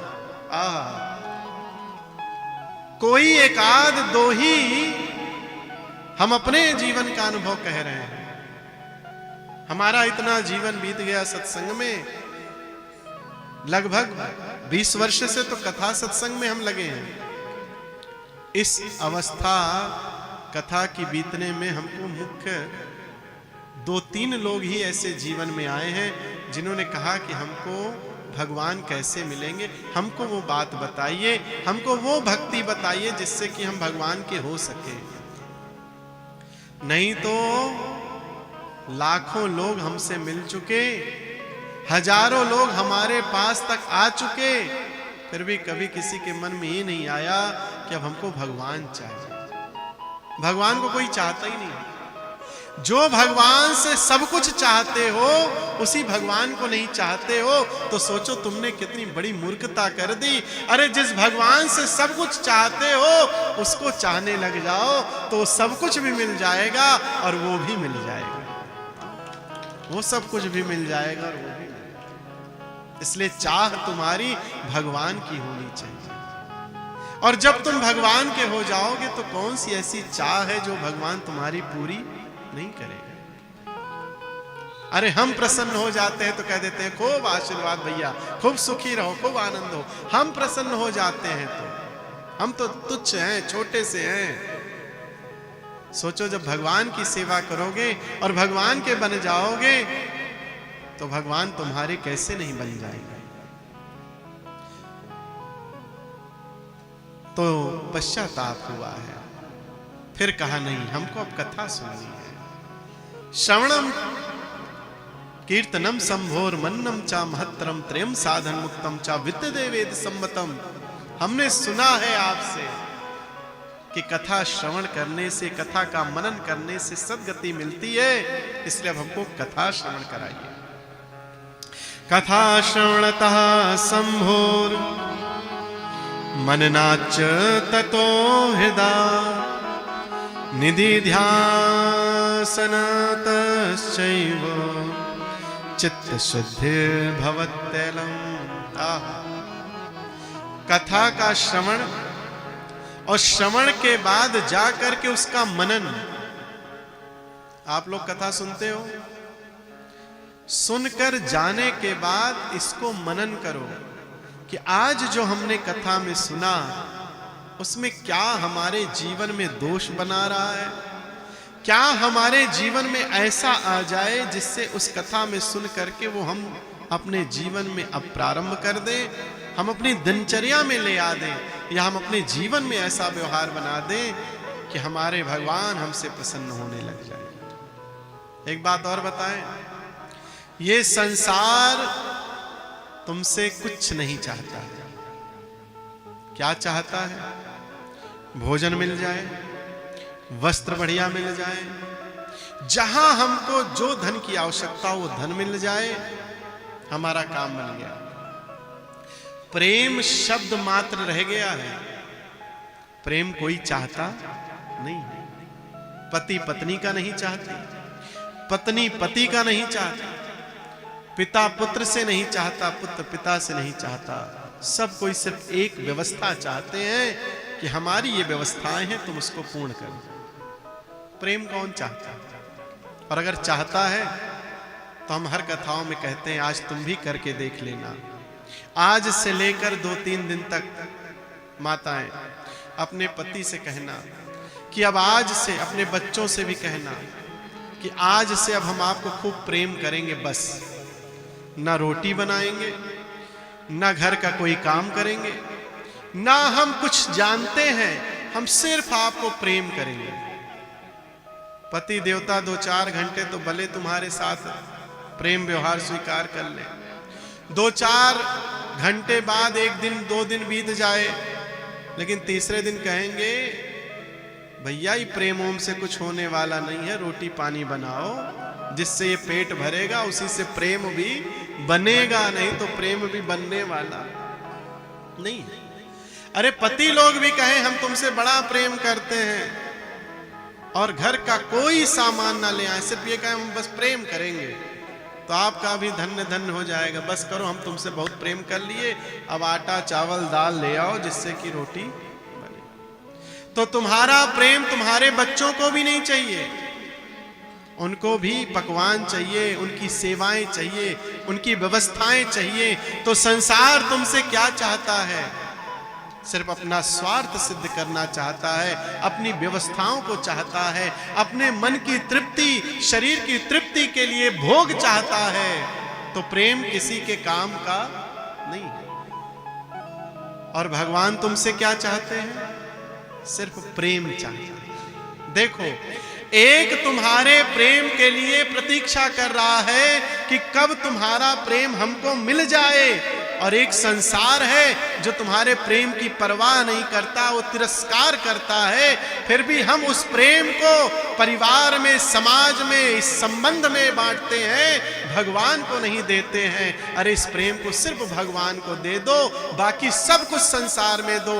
हम कभी नहीं कहते तुम बैरागी हो जाओ, हम ये कहते हैं कि तुम भगवान के अनुरागी हो जाओ, तुम भगवान के बने जाओ। इसलिए ये प्रेम किसका है? भगवान का है। भगवान को अर्पण कर दो, बाकी संसार को सब कुछ दो, लेकिन प्रेम भगवान को दो। बोलो शंकर भगवान की जय। तो कहा है कि श्रवण करिए और श्रवण के बाद जाके मनन कीजिए। इस कान से सुना, इस कान से निकाल दिया, तो इसका मतलब कान का पर्दा फटा हुआ है, छेद आर पार का है। और अगर इस कान से सुना और भीतर गया और फिर उसको पिरो दिया, उसमें दूध, मलाई, रबड़ी, घी लगा करके और अपने शरीर में पुष्ट कर दिया, तो वो विवेक पूर्ण होकर के, ज्ञान दे करके तुम्हें भगवान की भक्ति से लगा देगा, और फिर वो भक्ति कभी छूटने वाली नहीं। इसलिए कथां शिव पुराणस्य साशुषाव महोत्तमा भक्ति ज्ञान विरागाण वर्धनी मुक्तिदायिनी। शिव महापुराण की कथा ज्ञानमयी है, पवित्र है। जब इसको कोई श्रवण करता है तो उसको वैराग्य आ जाता है। ऐसा वैराग्य होकर के ही वह परम उत्तम परमात्मा को प्राप्त कर लेता है। महाराज, इसने कथा श्रवण की, कुछ दिन बाद शरीर शिथिल हुआ है। समाधि, योग आदि की क्रियाओं को इस शिव महापुराण के अंतर्गत सुनकर के उन क्रियाओं को करने लगी है। अंत में गति भगवान के लोक को हुई है। बोलो शंकर भगवान की जय। ये पहुंच गई शिवलोक। भगवान की बड़ी कृपा हुई है, और जब पहुंची है तो सुंदर भगवान के स्वरूप का दर्शन किया। नीलग्रीवं पंचवक्त्रं त्रयंबकं चंद्रशेखरं वामांगे बिभ्रतं गौरीं विद्युत्पुंज समप्रभां कर्पूरगौरं गौरीशं सर्वालंकारधारिणं सितभस्मलसद्देहं सितवस्त्रं महोज्ज्वलम्। इसने देखा भगवान सुंदर कर्पूर गौर के हैं, श्वेत रंग है भगवान का, कंठ नीला हो रखा है, नील कंठ है, और 5 मुख हैं भगवान के, हर मुख में भगवान के 3-3 नेत्र हैं, सिर पर जटा है, जटा में गंगा विराजमान है, बामांग में श्री गौरी जी विराजमान है। सुंदर स्वरूप का दर्शन किया है, चरणों में गिर पड़ी हैं। अविरल भक्ति प्रदान की है भगवान ने, और इनकी भक्ति को प्राप्त करके माता गौरी ने इनको अपनी सखी बना लिया। सखी बनाने के बाद कुछ दिन बीते हैं। एक दिन पार्वती जी शिव जी के साथ कुछ विनोद कर रही थी, कुछ वार्ता हो रही थी, हास्य हो रहा था, ये दूर देख रही थी। इसके नेत्रों से अश्रु निकल आए, आंखों से आंसू बहने लगे। मां गौरी ने देखा तो प्रेम से बुलाया, इधर आओ, क्या हुआ सखी? बोली मां, मुझे आप दोनों के स्नेह करते हुए, हास्य विनोद करते हुए अपने पति का स्मरण हो गया। चाहे जैसा था वो मेरा पति था, वो अगर इस तरह का कार्य ना होता, मेरे जीवन में ना होता, तो शायद आज मैं इस लोक में ना आती। चाहे जैसे पाप उसने कराए, लेकिन मेरी सदगति का कारण कहीं ना कहीं वो भी है। तो क्या चाहती है मां? वो कहां है? दृष्टिपात किया गौरी जी ने, दिखाया कि वो देखो तुम्हारा पति। तो ये कहां था? विंध्य पर्वत पर, विंध्याचल पर्वत पर ये पिशाच योनि में जीवन जी रहा था। इसकी इस दुर्गति को देख करके इसकी पत्नी चंचुला को बड़ा कष्ट हुआ। बोली मां, क्या इस मेरे पति की भी गति भगवान शिव के चरणों में हो सकती है क्या? माता ने कहा, तुम मेरी प्रिय हो, तुमने अभी तक कभी हमसे कुछ मांगा नहीं था, आज पहली बार, प्रथम बार तुमने मुझसे कुछ मांगा है। माता ने तुम्बरू को बुलाया है। तुम्बरू जो निरंतर भगवान शिव कथा का गान करते हैं, इनका आवाहन किया। माता ने कहा कि तुम्बरू जाओ, विंध्य पर्वत पर इसका पति बिंदु नाम का पिशाच रह रहा है, उसको शिव की कथा सुनाओ, और शिव कथा सुनाकर उसका कल्याण करो, जिससे कि उसकी गति शिवलोक को हो जाए। तुम लोग को आदेश मिला, नारद जी को साथ लेकर के ये बिंदु नाम के उस पिशाच के पास पहुंचे। पहुंचते ही जब इन्होंने उससे कहा चलो हम तुम्हें कथा सुनाएंगे, तो कूदने लगा, भागने लगा। नारद जी ने कहा, है इधर उधर मत भागो। तुरंत इसको जो है पासों में बांधा गया, लोहे की साकड़ से, जिससे भैंस बंधती है, लोहे वाली सकड़ी जानते हो ना, उससे बांधा गया। कहने का तात्पर्य है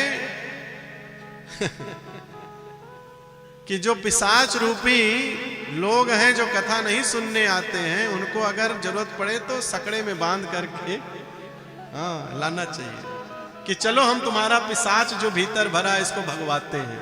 क्यों?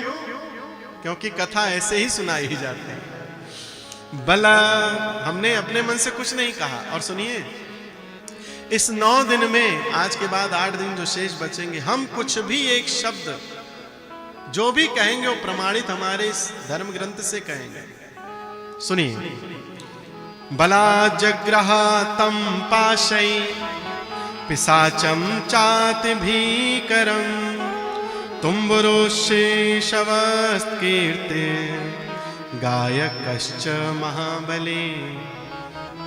भगवान शिव की उत्तम कीर्ति का गान करने वाले महाबली तुम्बुरु ने उस अत्यंत भयंकर पिशाच को बलपूर्वक पासों में बांध लिया, और बांध करके उस स्थान पर बांध कर बैठा दिया, और उसके पश्चात बढ़िया भगवान शिव की कथा का गायन किया। और संसार से तारने वाली शिव महापुराण की कथा को सुन करके सा पिशाचो महापुण्यम श्रुत्वा शिव पुराणकं विधूय कलुषं सर्वं जहो पैसाचिकं वपुः। जैसे ही उसने शिव महापुराण की 9 दिन की रसमयी कथा का श्रवण किया, इस पूरे ग्रंथ का, वैसे ही उसके अंदर का पिशाचत्व तो चला गया और वह दिव्य स्वरूप का हो गया, और दिव्य स्वरूप हो करके सुंदर गौरवर्ण का हो करके और भगवान शिव की जय जयकार करने लगा। बोलो शंकर भगवान की जय। दिव्य रूपो बभूवासु गौरवर्णासिता शुक सर्वलंकार दीप्तांग स्त्री नेत्र चंद्रशेखर। इतना ही नहीं, सुंदर गौर वर्ण का हो करके भगवान के जैसे ही 3 नेत्र का हो गया, इसके भी भगवान के गण के रूप का स्वरूप स्थापित हो गया, ये भी भगवान के गणों में बन गया।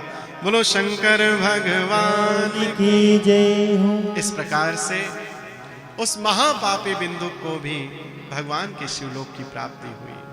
तो ये शिव कथा जब इतने बड़े बड़े पापाचार को नष्ट कर देती है, पापियों के पाप को नष्ट कर देती है, शुद्ध बुद्ध चैतन्य करके अपने गति भगवान में रति और मति के अनुसार बना करके शिव के चरणों में लगा देती है, तो इस शिव महापुराण का कथन हम सब जब भगवान के भक्त होकर के श्रवण करेंगे तो हमारी गति भी भगवान के लोक को हो जाएगी।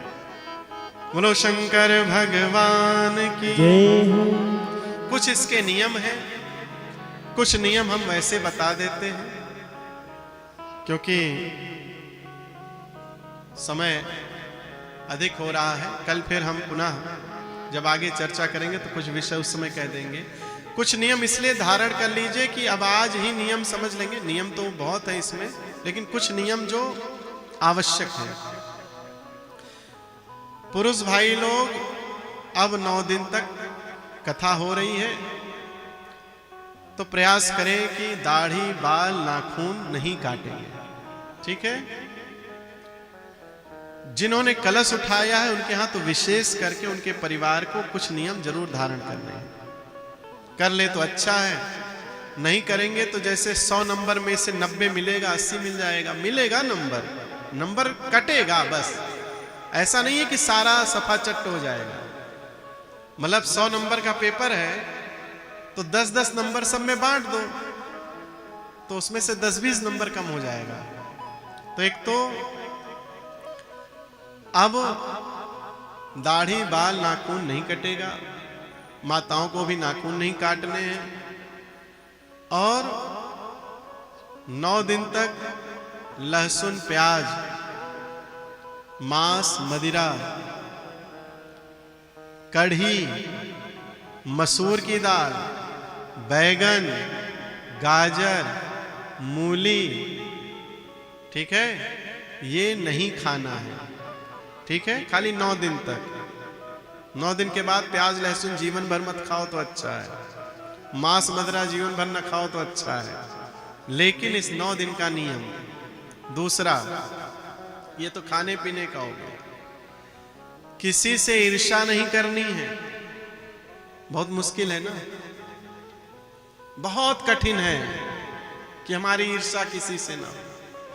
किसी के ऊपर क्रोध नहीं करना है। लो अब तो महापहाड़ आ गया। ईर्ष्या तो मान लो बच जाते, लेकिन क्रोध नहीं करें ऐसा तो बहुत कम संभव है। क्रोध ना हो, किसी से लोभ ना हो, अहंकार ना आए। इन 9 दिन में किसी के साथ छल मत करना। यह 9 दिन का अभ्यास तुम्हारे जीवन में अगर सुदृढ़ हो गया तो मुझे लगता है पूरे जीवन ये अभ्यास बना रहेगा और फिर कभी तुम में कोई दोष आने वाला नहीं। इसलिए इन अभ्यास को करिए। कैसे कथा करें, कैसे श्रवण करें, कहाँ सुने, 1-2 चीजें बता दे, फिर कल विषय को रख के थोड़ा सा प्रारंभ में और फिर आगे की कथा। दैवज्ञम चा समाहूय संतोष्य चा जनान्वितः मुहूर्तम शोधये क्षुद्धम निर्विघ्नेन समाप्तये। पहले एक ज्योतिषी को बुलाइए सुंदर शोध करवाइए कि कौन सा मुहूर्त हमारे यहाँ इस स्थान के लिए उचित होगा, कब हम कथा रखें, और फिर जिस प्रकार से विवाह करते हैं कन्या का, अपने बालक का, उस प्रकार से उत्साह होना चाहिए। उतना ही धन इकट्ठा करके रखना चाहिए। तो आजकल का विवाह तो 20-25 लाख से शुरू होता है इस सोसाइटी में। वैसे तो 5-6 लाख में विवाह हो जाते हैं, गरीब के यहाँ तो 2-3 लाख में हो जाते होंगे। लेकिन सोसाइटी देख के लगता है कि 25-30 लाख से ऊपर की सीमा होती होगी, करोड़ों में भी जाता होगा। तो विवाह में जितना धन लगता है तो लगभग 20 लाख मान लो। तो यहां तो 20 लाख नहीं लगेगा कथा में, हमको पता है। तो जितना लगेगा उतना उत्साह से कीजिए। जो नहीं दान किए अभी तक वो दान करें, जो किए हैं वो और करें। अगर लगे कि कम किए हैं हम और हमें कुछ और लगता है कि चलो 10-20-50 हजार हम और दे दें, 2-4 हजार और दे दें, तो सेवा कीजिए। क्योंकि ये जो धन इकट्ठा होगा इससे सारी व्यवस्थाएं होंगी, और व्यवस्थाओं के बाद जो शेष धन बचेगा वो भी धर्म के कार्य में लगाया जाएगा। तो बचता तो बहुत कम है, कम ही पड़ जाता है लगभग जब सोसाइटी में, समिति में कभी कभी कार्यक्रम हो और थोड़ा सा वहां पर विचार बदल जाए। जैसे अब कुछ लोगों का विचार था बाद में कथा हो, तब वो लोग नहीं आ रहे हैं या नहीं आए, या आएंगे कब आएंगे, वो धन भी नहीं देंगे, कहेंगे अपने मन से किए हो, हम पैसा भी नहीं देंगे। तो ऐसे भी कुछ लोग होंगे। कुछ दान दाता पीछे हो गए कि हमारे अनुसार कार्यक्रम नहीं हुआ।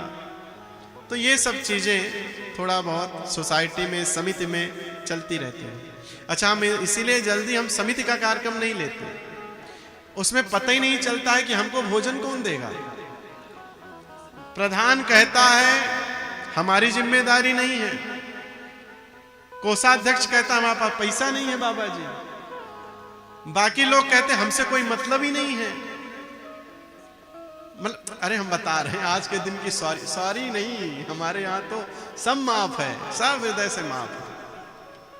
तो इसलिए जिम्मेदारी आपकी है, हम आपके यहाँ आए हैं। आप सबका कर्तव्य है कि व्यवस्थाएं आप देखिए, आप पता कीजिए। अरे आप इतने लोग हो, अगर एक एक दिन की, एक समय की सब्जी लाओगे तो ये तो खिला भी नहीं पाएंगे, इतनी सब्जी आ जाएगी। क्योंकि हम लोग यहाँ नहीं खाते हैं, जहां आपका खाता है वहां हमारा खाता नहीं है। ये आपका बैंक वाला खाता है, हमारा घर वाला खाता है। यहाँ का भोजन आप सबके लिए सुपाच्य है। आप लोग की आदत पड़ गई है जगह जगह घूम घूम के खाने की, कभी ठेले का, कभी ठेला का, कभी दुकान का, कभी रेस्टोरेंट का, कभी किसी के घर बफर सिस्टम में। हम तो उसको पशु भोज बोलते हैं। खड़े होके खाते हैं ना, बैठता तो है नहीं कोई, खड़े खड़े खड़े खड़े कौन खाता है? कुत्ता, बिल्ली, गधा, घोड़ा, भैंस, गाय। तो उसमें जो आप अपने को मतलब जो खाते हो, हम क्यों बोले किसी को कुछ भाई, तो जो जैसे खाता है उसका स्वभाव वैसे बन जाता है। तो हम लोग बैठकर खाते हैं, भूमि में खाते हैं, और भोजन भी हम हलवाइयों का बना हुआ नहीं खाते। तो इसलिए उनके पात्र का पता नहीं है, कहां कहां से क्या क्या बनकर उन भगोनों में आया है, पतीले में क्या क्या बना है, तो हम इसको शुद्ध नहीं मानते। तो इसलिए हमारा भोजन तो ऊपर मिल गया तो ठीक है, नहीं मिलेगा तो कल हम आपको बताएंगे कि हमको भोजन नहीं मिला था। वैसे आश्रम दूर नहीं है, हमने तो ये तक कहा है व्यवस्था नहीं होगी तो दूर नहीं, हमारी गाड़ी भी है, हम रोज अप डाउन करेंगे। चूंकि यहाँ से 30 किलोमीटर दूर है, रामा विहार रोहिणी सेक्टर 39 के बगल पड़ता है, तो ज़्यादा दूर के हम नहीं है। लेकिन उन्होंने कहा नहीं गुरुजी सारी व्यवस्था यहाँ होगी। तो सुबह की तो बात गई, अब रात देखनी है, और रात बीत गई तो फिर कल का दिन नहीं देखना है। फिर तो सुबह राधे राधे, फिर शाम को कथा के समय आ जाया करेंगे, कथा करेंगे, फिर चले जाएंगे। किसी पे भार बन करके हमको नहीं रहना है, हम संत हैं। आप निश्चिंत होकर आनंद से हमारी सेवा करें तो स्वागत है। और भार लगे तो भैया जय जय सीताराम, ये जहां लेकर जाएंगे वहीं भोजन मिल जाएगा। तो भोजन के लिए नहीं हम परेशान होते हैं, लेकिन आप सब अपनी व्यवस्थाएं, सेवाएं देखिए कि आप क्या क्या कर्तव्य है। आपके यहाँ ये ब्राह्मण, ये परिवार अतिथि के रूप में आया है, आप सबके हम लोग अतिथि हैं, तो सब लोग अपनी अपनी सेवाएं दीजिए।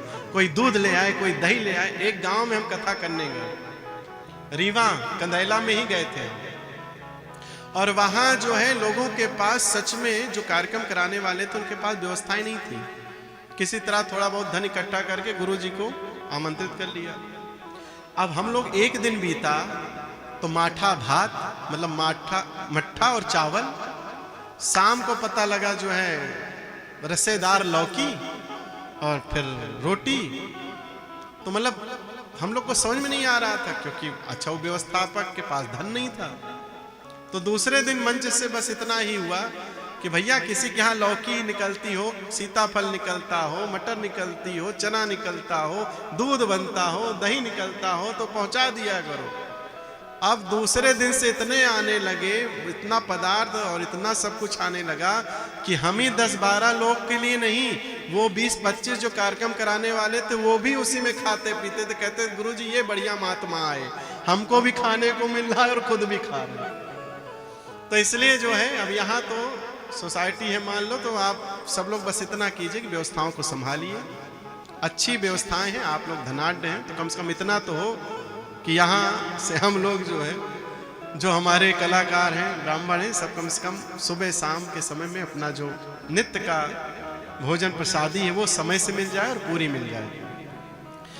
तो हर जगह का नहीं खाना चाहिए, कहीं का भी नहीं खाना चाहिए। दूर दूर देश में प्रचार प्रसार करना चाहिए। वार्ता प्रेस्या प्रयत्न देशे देशे चा सभा, ये शुभ संदेश सबको भेजिए कि हमारे यहाँ कथा हो रही है। और अड़ोसी पड़ोसी आपके फ्लैट वाले जो हों, ऊपर नीचे खटखटा के जैसे अपने यहाँ बुलाते हो शादी विवाह में, वैसे कल आप लोग सबको निमंत्रण दो सुबह कि चलो कथा बढ़िया हो रही है, 8 ही दिन बचा है, चलना ही पड़ेगा।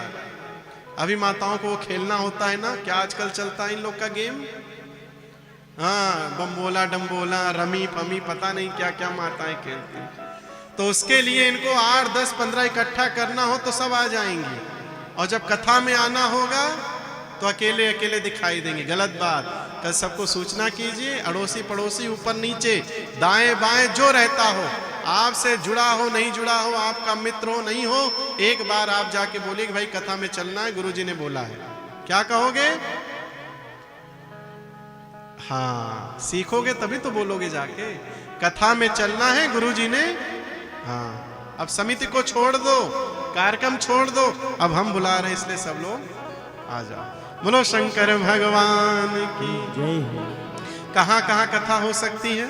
शिवालय च तीर्थे वा वने वापि गृहे थवा कार्यं स्यु पुराणस्य श्रवणस्थलम उत्तमम। शिव मंदिर में, तीर्थ में, वन प्रांत में यानी गांव में, वन क्षेत्र में, अथवा घर में शिव महापुराण की कथा करानी चाहिए, सुननी चाहिए, और उत्तम स्थान बना करके भगवान को स्थापित करके नित्य उनका पूजन अर्चन वंदन करना चाहिए। एक दिन हम चाह तो रहे थे कि व्यवस्था अधिक होती, लेकिन कुछ व्यवस्थाएं उस तरह से हो नहीं पाई। नहीं तो 5 ब्राह्मण यज्ञ में तो अवश्य चाहिए होते हैं। 3 ब्राह्मण यहाँ हैं, तो 2 ब्राह्मण और होते तो हम सोच रहे थे कि 1 दिन या 2 दिन सामूहिक जो है आप लोगों के द्वारा रुद्राभिषेक करा दिया जाता। तो एक दिन तो जरूर कराएंगे हम, लेकिन उसके लिए मिट्टी आदि की व्यवस्था, पूजन सामग्री आदि की व्यवस्था जो संक्षिप्त रूप से हो, वो आपको एक दिन हमारे आचार्य मयंक शुक्ल यहाँ से संबोधित करके बता देंगे, वो आप लोग लिख लीजिएगा। तो उसमें से जो है, जो मुख्य सामग्री है चढ़ाने वाली भगवान को, रोली है, अक्षत है, हल्दी है, फूल है, माला है, वस्त्र है, यज्ञोपवीत है, दूध है, दही है, शहद है, घी है, मदार पुष्प है, बिल्व पत्र है, समी पत्र है। ये कुछ चीजें जो ज्यादा धन भी नहीं लगना है, 200-250 रुपए में सारी पूजन की सामग्री आ जाएगी। कुछ आपके यहाँ होगा तो इकट्ठा करके अपने अपने शिवलिंग बनाइए पार्थिव। प्रातः काल ये कार्य होगा, शाम को नहीं। तो प्रातः काल दिन निश्चित कर लेंगे हम लोग कल कि किस दिन होगा। सब लोग अपने घर से थाली लाएंगे, एक एक बाल्टी ले आएंगे, लोटा ले आएंगे, अपने पूजन के पात्र ले आएंगे। वो सारी जानकारी दे दी जाएगी, जिससे यहाँ आप लोग एक दिन पार्थिव पूजन भगवान शिव का अभिषेक कर सके। तो एक दिन हम लोग सब लोग करेंगे, हम भी करेंगे यहाँ मंच पर बैठ के भगवान के सन्मुख, और आप सब भी नीचे बैठ करके सबके सामने व्यवस्था की जाएगी। लेकिन 10 बजे नहीं, सुबह 9 बजे नहीं, सुबह 8 बजे नहीं, तो 7 बजे, क्योंकि धूप बहुत हो जाएगी। आप 7 बजे जब पूजन शुरू करोगे तो 7 साढ़े 9, कम से कम 1.5-2 घंटे लगना है। तो 9 साढ़े 9 तक आप लोग, हाँ, और कुछ खा पी के नहीं आना है, नहीं तो सवेरे ही पहले खूब अच्छे से खा लिया और फिर उसके बाद कहेंगे अब हम गुरुजी व्रत हैं, तो वाला व्रत नहीं करना है। अगर किसी को दवा आदि औषधि लेनी पड़ती है, उसके बिना नहीं रहता है, तो औषधि ले ले, और साथ में उसके फल, सेब है, केला है, ऐसा फल कुछ लेना चाहे ले ले। जो ना ले पाए उसके लिए ज़्यादा अच्छा है। एक दिन हम लोग सब लोग अभी कल पहले महिमा सुन ले पार्थिव शिवलिंग की, क्या महिमा है। उसके बाद परसों या उसके बाद जो अच्छी तिथि होगी, क्या इस समय कौन सी आज तिथि थी? आज क्या थी? षष्ठी, अष्टमी। तो द्वादशी को हम लोग जो है शिववास रहेगा, तो द्वादशी को हम लोग जो है यहाँ पर बढ़िया जो है शिवलिंग का पूजन करेंगे, पार्थिव शिवलिंग का। तब तक आप लोग को भगवान शिव से प्रेम भी कुछ अधिक हो जाएगा, कथाएं सुनकर के, और आनंद भी आएगा। और शायद हमारे ख्याल से विवाह भी द्वादशी को, आज अष्टमी है ना, 9वीं 10वीं एकादशी, भगवान का विवाह भी संभवतः जो है द्वादशी को पड़ेगा। तो आइए, विवाह में जितना धन हो उसी अनुसार इसमें कथा में लगा करके उत्साह से कथा करानी चाहिए। आगे कल हम लोग जो है आगे की कथा को श्रवण करेंगे। अब सब लोग खड़े हो जाएंगे। हमारी पीठ परंपरा के अनुसार कथा हम चाहे शिव जी की कहें, चाहे राम जी की कहें, चाहे भगवान कृष्ण कन्हैया लाल की कहें, लेकिन कीर्तन हमारे यहाँ समापन में होता है राधे राधे। हम कहेंगे राधे राधे, आप सब कहेंगे हरि प्रिय राधे। क्या कहेंगे? जोर से बोलो, और जोर से। अभी लड़ाई करनी हो तो आवाज निकल आएगी, बच्चों को डांटना हो तो आवाज निकलेगी। और कीर्तन में हरि प्रिय राधे, अरे जोर से बोलो। और हम कहेंगे हरि प्रिय राधे, तो आप सब क्या कहेंगे? राधे। फिर हम कुछ भी कहेंगे, ऐसा वैसा नहीं कहेंगे, फिर हम जो भी कहेंगे उसमें सिर्फ आपको राधे राधे कहना, ठीक है?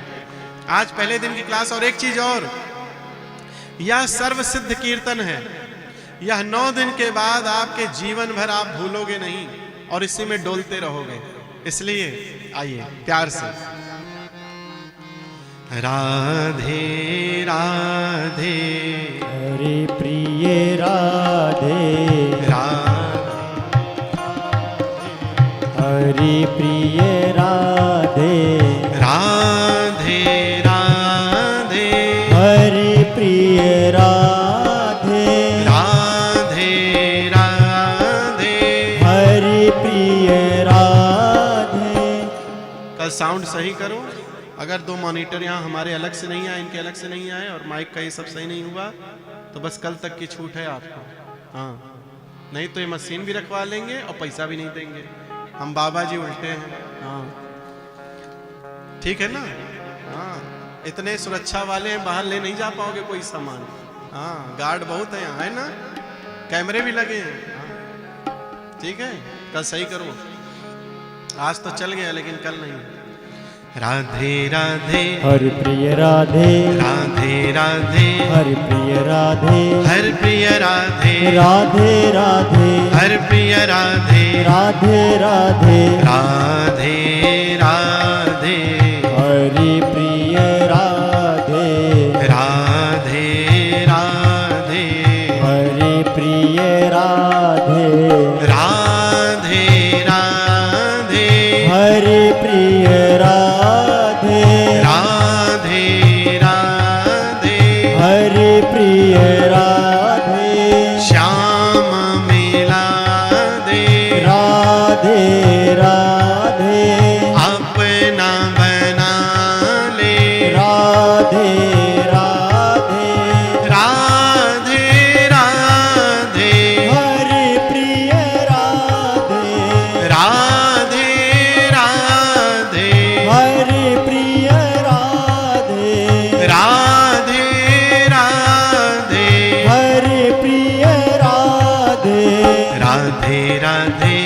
प्रिय राधे राधे राधे हरि प्रिय राधे हर प्रिय राधे राधे राधे हर प्रिय राधे राधे राधे राधे राधे हरि प्रिय राधे राधे राधे हरि प्रिय राधे श्याम मिला दे राधे राधे अपना बना ले राधे राधे मन मंदिर में राधे राधे श्याम के मन में राधे राधे राधे राधे हरि प्रिय राधे राधे राधे हरि प्रिय राधे राधे राधे हरि प्रिय राधे राधे राधे हरि प्रिय राधे राधे राधे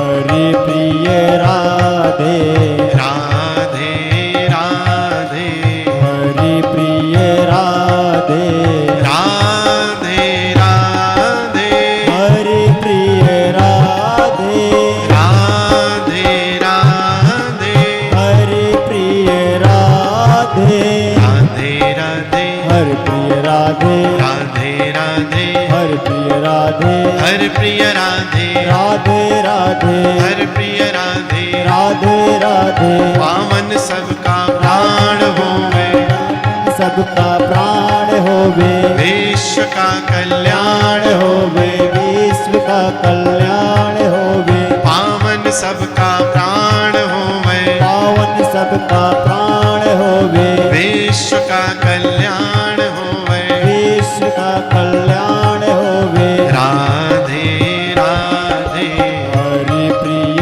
राधे राधे राधे हरि प्रिय राधे राधे राधे हरि प्रिय राधे राधे राधे हरि प्रिय राधे राधे राधे हरि प्रिय राधे राधे राधे हरि प्रिय राधे राधे राधे हरि प्रिय राधे राधे राधे हरि प्रिय राधे श्याम मिला दे राधे राधे अपना बना ले राधे राधे राधे राधे हरि प्रिय राधे राधे राधे हरि प्रिय राधे हर प्रिय राधे राधे राधे हर प्रिय राधे राधे राधे बोलो राधा रानी की जय हो राधा कृष्ण भगवान की जय हो। उमापति महादेव की जय हो